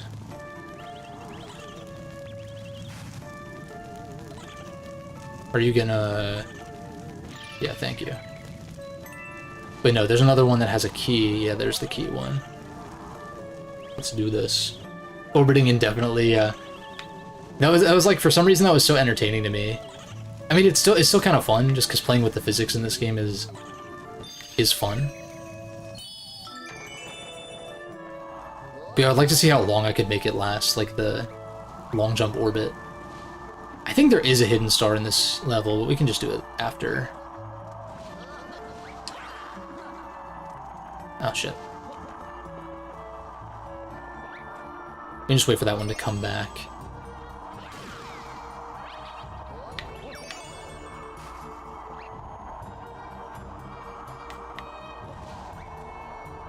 No, no, no, no. No, you don't. Is this grabbable? This is probably grabbable when it comes closer to here, yeah. Perfect. Oh, except it's on the wall that I... Oh, wait a second. Wait, can we... I bet if I wall jump... Is it possible to do this? I think I have to be hugging the wall, like closer to the wall, maybe? I feel like this is doable, so I'm gonna be stubborn about it. Why can I not? Why is it not letting me wall jump? There we go. Being reminded of the Galaxy 2 level with Yoshi and the light fruits. Yeah, dude. Dude, Galaxy 2 is probably my favorite one of these two. And yeah, some of the levels, like a lot of those levels in Galaxy 2 are just so fantastic, dude. I also kind of have a Yoshi bias as far as I've never really, like, super cared for the Yoshi games, though, from what I've played of them. But as in terms of Yoshi's appearances in actual Mario games where you play as Mario, I really enjoy Yoshi's implementation in Mario World. And then even in, like, Mario U, I like the baby Yoshis there, like the way that they function. Really unique, like, attributes, like the balloon one, and there's some other... It's been a while since I played Mario U, but,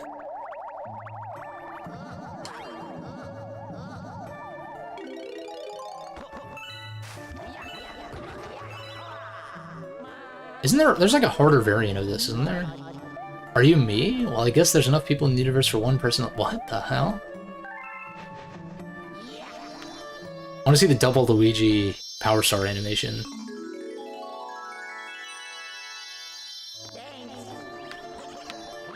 How strange. Yeah, I really like the pepper levels. I like the golden... I like the fruit levels in... The golden fruit levels in Galaxy 2, and the balloon ones are cool as well, but the pepper ones...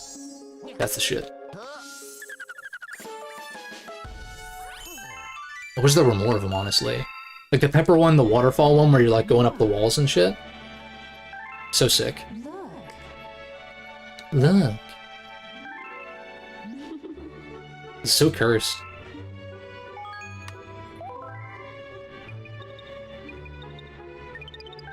No comments. Let's go talk to Luigi, though.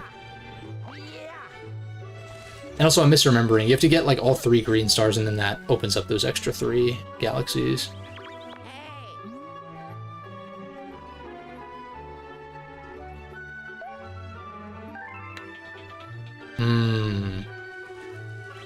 Okay, so that is another green star, I want to say. Says he write mail when he finds it. Can I just go to Good Egg?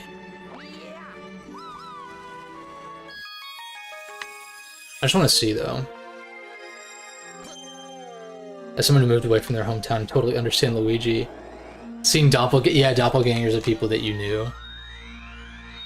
Yeah, it is interesting. And, like, obviously the older you get and the more people you meet, there are times where I'm like, I feel like I know you, or I feel like I recognize you, but you're clearly, like, a different person. It's interesting.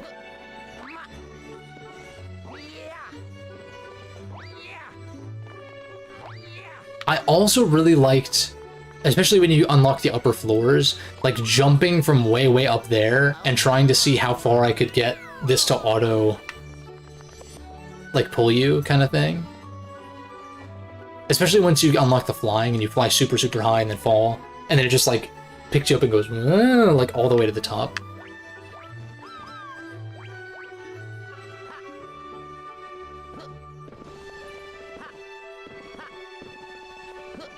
But yeah, if I did have to pick a single Mario game that's my favorite, it would be Galaxy 2, though.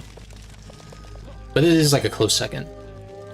Easily. And even then, like I said earlier, I'm like going against what I said earlier, but like I said earlier, I kind of view these as being two parts of the same whole.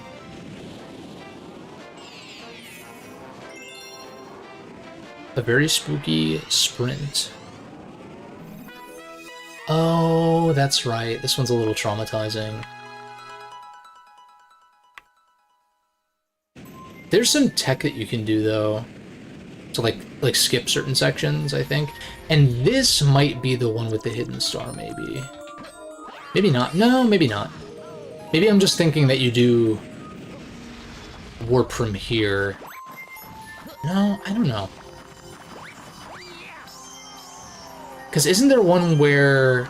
There's like another variation of this race, but I forget if it's a different galaxy or if it's this one. Oh, there's a key up there. Yeah, so that is something. No. You thought. You tried, you sneaky little pole star. You tried. I'll not get got that easy.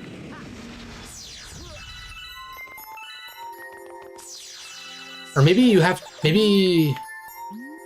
I don't know. I might be misremembering. Or conflating, like, other Polestar levels.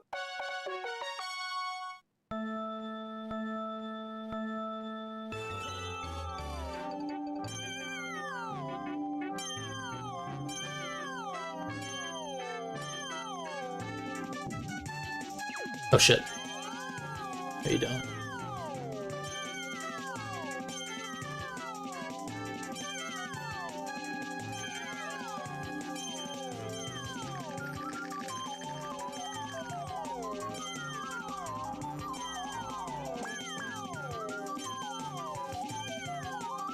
Like, this is something over here. Yeah, it's like a little shortcut. But you have to, like, be quick on the draw there.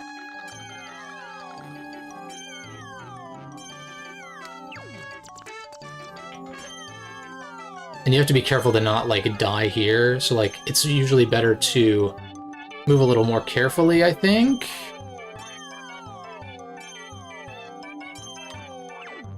Oh, almost sub 1 minute. So close. I had a few little hiccups in there, but yeah. Yeah, there might be a comet. I might be thinking of a comet for this one. There's definitely another race later on in a different galaxy, though, I think. Unless that's in Galaxy 2, I don't... Like, there's at least one, maybe two. Because I think there's one where it's, like, it's more of a side-scroller. Like, maybe, I think you're in a bubble, maybe?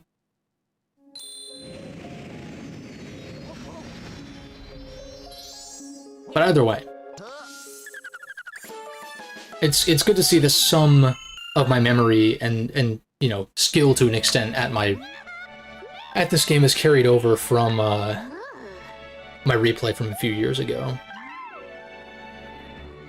It's always a fun feeling. Even in a game that doesn't have a ton of variance relative to some other platformers from playthrough to playthrough.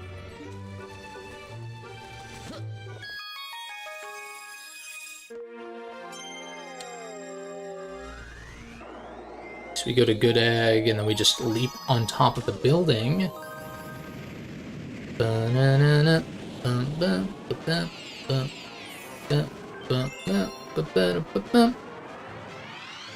Thinking about the launch star on the orbit station. I'm not sure. So again, there's like so many levels across these two games that it's easy to confuse them. Because actually, there were some levels that I thought were Galaxy 1 that are actually in Galaxy 2, and vice versa, the last time I played these games. But this isn't even a green star, it's just a regular one. I want to say... There's one in Battle Rock Galaxy, I think, a green star. Yeah, I definitely... I know what you're talking about, the obstacle course one with the pole stars, yeah.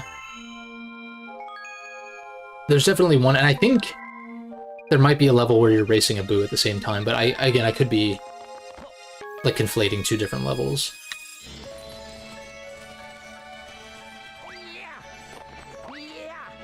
No comets. What are we sitting at, star-wise? 39? Damn, we damn near knocked out a third of the game in just a few hours. Look at that. The thing is, with the playthrough of this game, it's hard to optimize too much. You know, it's not like with my Super Meat Boy run, where it's like, well, if I just died fewer times, it would be faster. And the same could be said here, I guess. I have died a few times, but...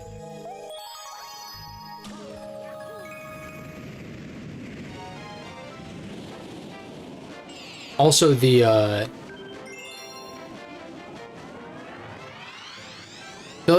like I was saying, like, the later levels and some of the later comets and stuff like that will probably be a little longer. In the case that I, like, die multiple times and stuff like that, too. Like, Daredevil Bouldergeist, I remember being a struggle when I was a kid. And it was still tricky. It still took a few tries the last time, but it wasn't as bad once you kind of memorized the pattern. Because there is a pattern to it. I feel like I could leap. I was gonna say, if I was at the top of one of these slopes, I could probably leap over the chain chomp, maybe? But yeah, this shows us how to use the bamboos. Because he'll spawn in. These are fun, though. Like, I actually like the Boulder Guys fight.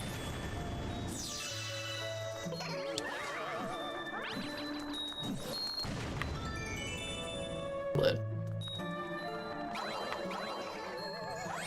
Oh, I could have gotten the question block.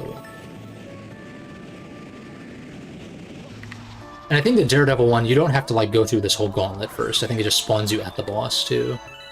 Which is nice.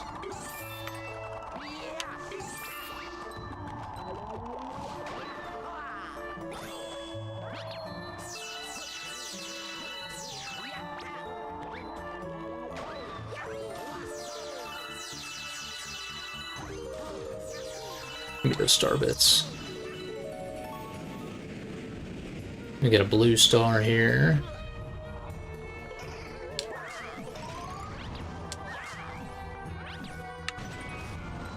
Okay. I don't really know what the purpose of these are.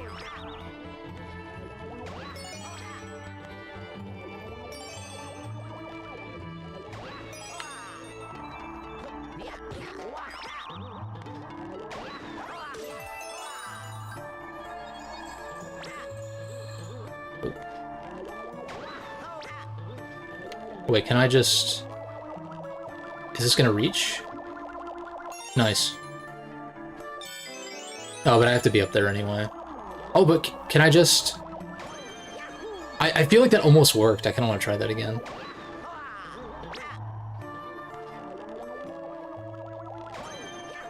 Nah, maybe not.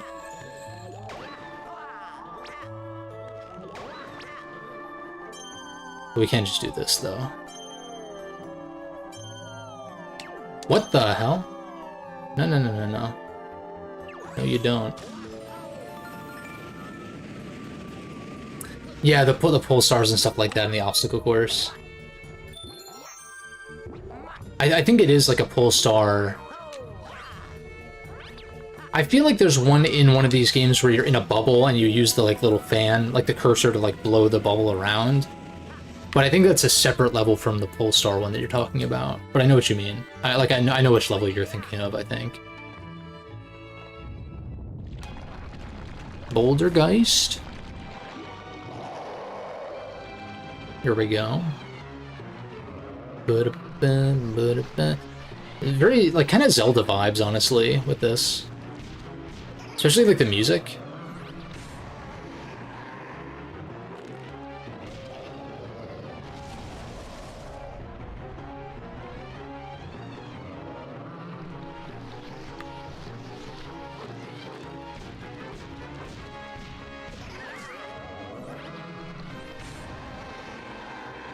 Let me get another bomb guy here.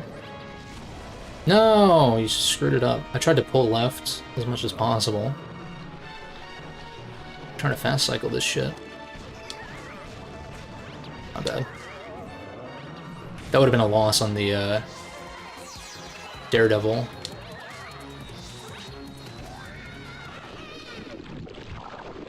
Okay, yeah, and then, yeah, okay, I was gonna say, this is not...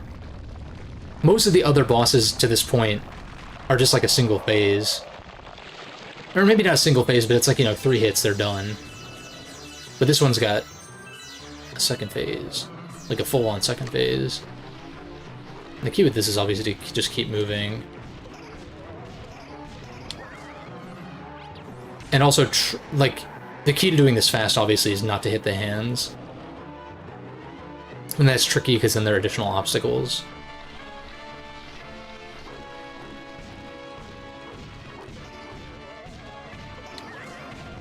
Okay. That's fine, because at least...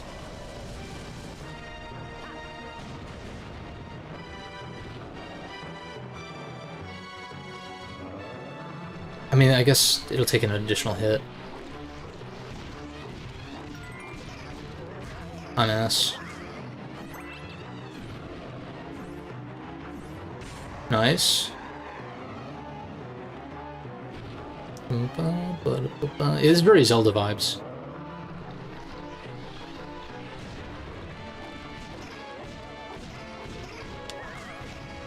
Oh, what the hell?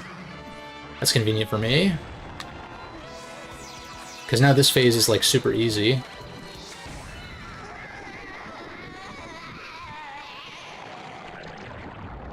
I think there is... I did a Poison Swamp one earlier with the bubble, but I think there's a race... I want to say there is a race variant. Maybe.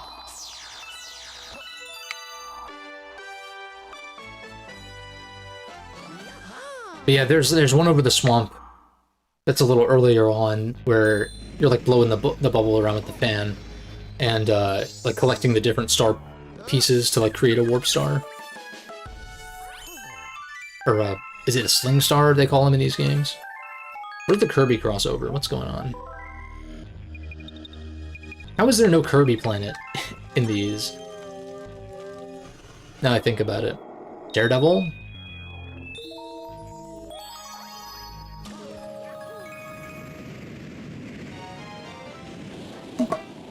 Honestly, these comets are spawning in more frequently than I remember them.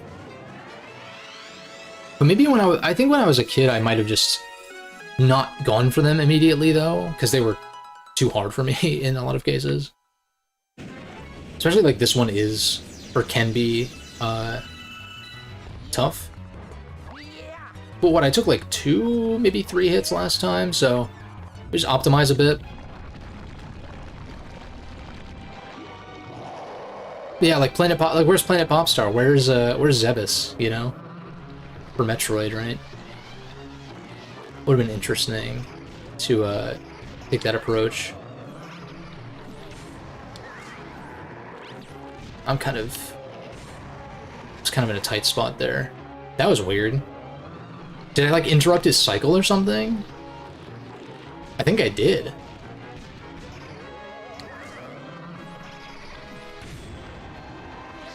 Oh, this one's still spawned in. Okay, convenient. Yeah, so like first phase is never a problem. The second phase, when you have more moving parts, that it becomes tricky. And if I have to destroy the hands, then so be it.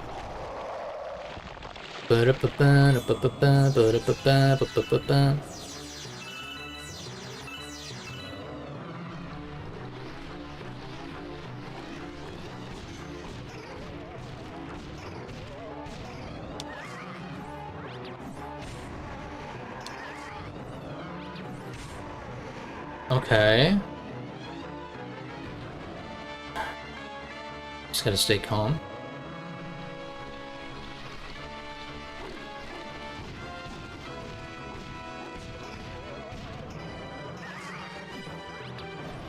Okay, I like barely dodged that, thankfully. And there it is.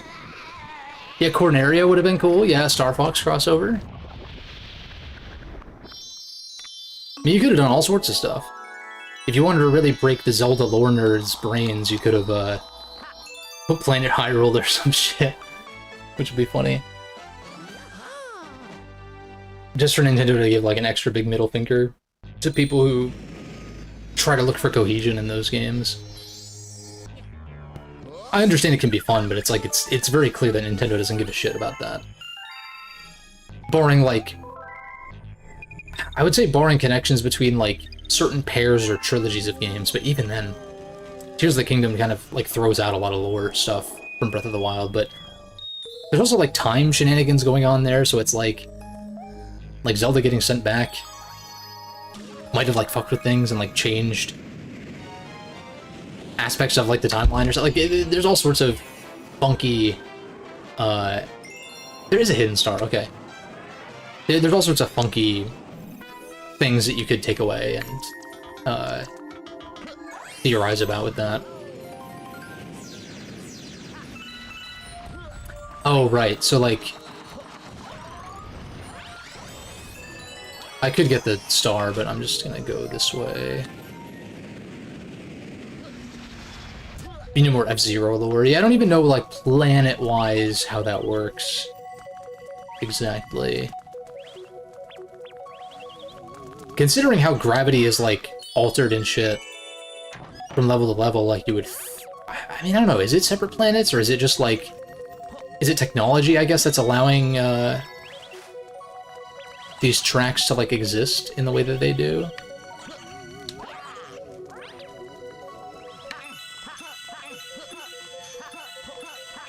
Alright, that's not even, like, worth it.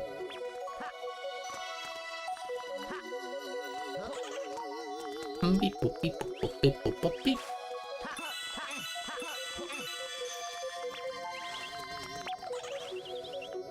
I like to think of a keyboardist, like, literally pecking at his keyboard. Like, not actually playing it like it should be.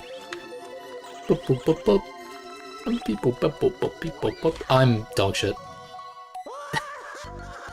Not the unnecessary skip attempt into bonk.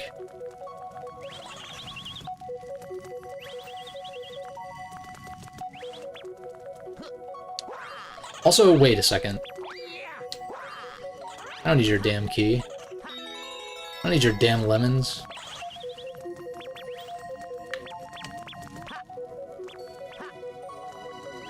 I do wonder if this will...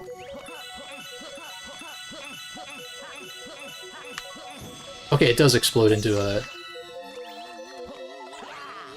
big burst of Starbits. How do they never make Starbits candy? What are they doing? They made fucking Super Mario cereal and no, like, Starbits, gummy... Yeah, I guess it would be hard candy. With a gummy center, though? Kind of fire.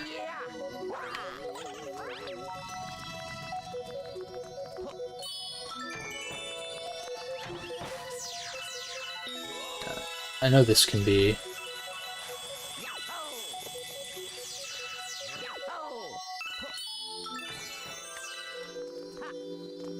A lot of these doors are red herrings.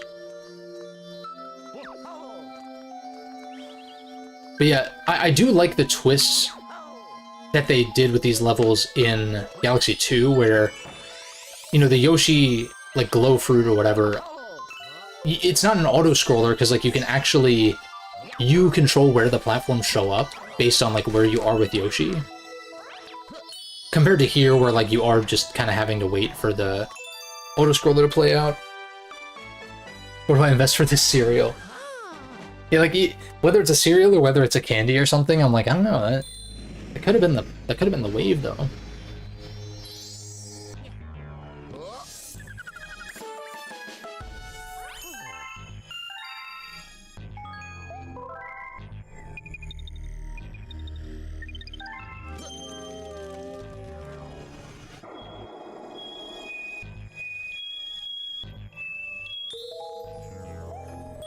Bowser Jr.'s Airship Armada.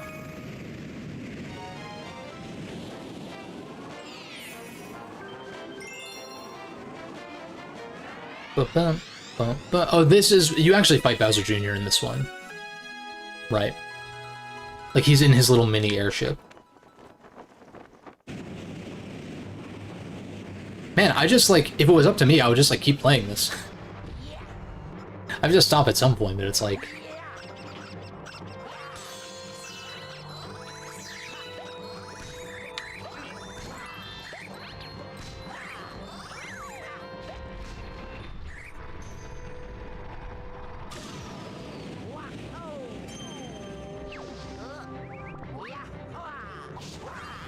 Yeah.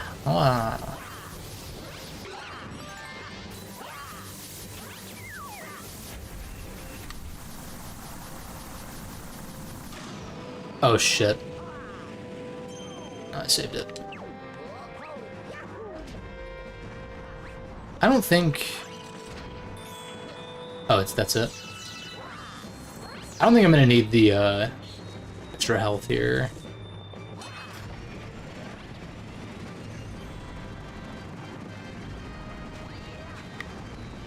Oh shit. Oh no, you actually keep up. Okay. Barring you don't get hit like I just did like a dumbass. Okay, you keep up if you jump, but not if you spin. This just in. Ring Pop X Mario Galaxy. Yeah, that would be a good fit, actually. Like these little, like, crystals or whatever that you're breaking. Yeah, so I want to say, like, as this is moving, like, I can jump, and it actually doesn't affect my position. But then as soon as you spin, it, like, breaks you out of... I guess, the gravity on this platform. What? I spun, but I was a little late.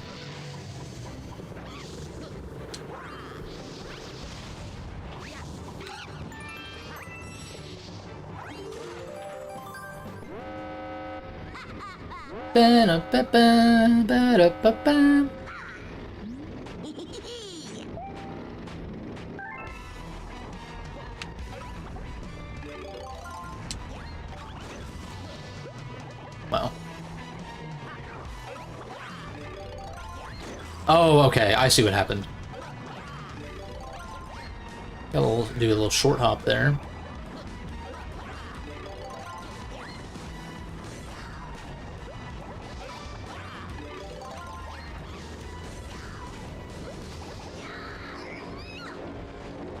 Phase 2.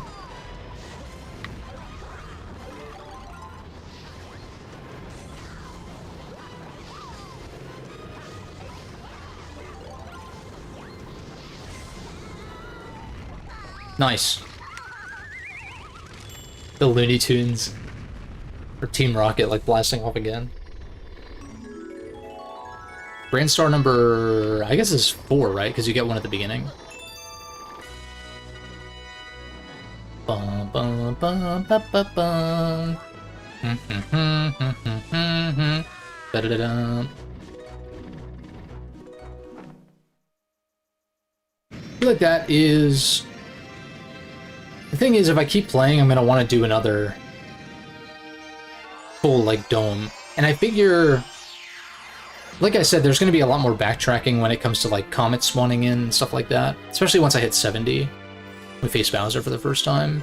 It'll probably be next time, actually. Funny enough. If this pace is anything to go by.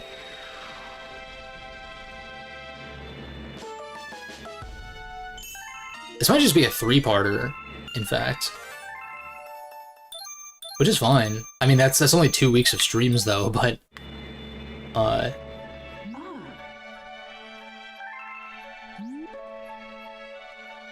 Again, that's not the worst thing ever.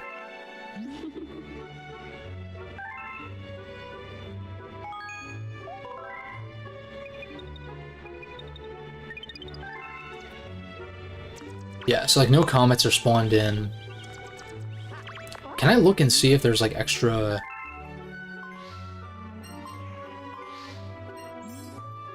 Yeah, I think it would show me if there's maybe a question mark or...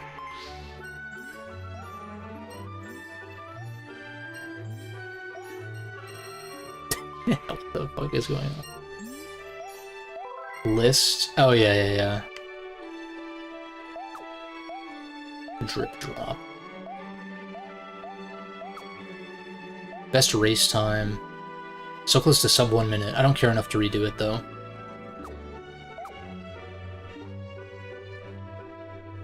Oh, that's right, Gateway Galaxy has the flying one, the purple coin one, later. Oh, and it allows you, right, for on the Wii, you could take screenshots and it would, like, attach to your, like, daily... It would, like, be in your, like, inbox or whatever.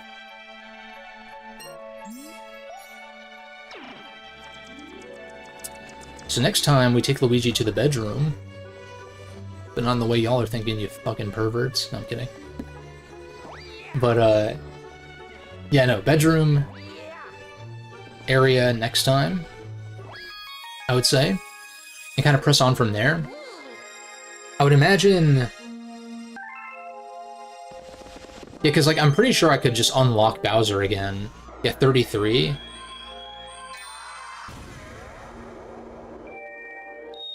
We'll save unveiling these for next time, even though I just did this one. But yeah, we're 10 stars ahead of the curve as far as, like, progressing to the next thing. But I would say, like, next time I'll push to 70, because we're already more than halfway to 70. I don't know why the start button is, like, so funky sometimes. I don't think you can pause in here. There's, like, a delay on it sometimes. I don't know if that's my controller or what. Yeah, 43 stars. So that means, what? Just 27 to get to 70. We'll fight Bowser immediately once I hit 70. And then... It's like, actually, no. It's a good way to save, though. But yeah, I'll be back on Wednesday. Like I said, we'll probably just plan to fight Bowser, do 70 star, get like the first ending, quote unquote, and depending on how long that takes, potentially probably more so do some like cleanup for the early areas, because then purple coin stars start to spawn in. In my last replay, I did everything I could, then fought Bowser, but then it was just the purple coin comets, and then I had to fight Bowser again, so it was kind of a quick turnaround. So yeah, like I said, I think this time, fight him as soon as I can, get those purple coin comets to spawn in as they do, and kind of sprinkle them around instead of doing them all back to back, which I thought was a little tedious. And kind of go from there. I feel like this will probably just be 3 streams, and then Galaxy 2, I wonder. It's probably similar, but I think Galaxy 2 does get harder, like later on, from what I'm recalling at least. But yeah, super fun times. I freaking love these games, dude. Some of my all-time favorites, for sure. And yeah, that's all I got.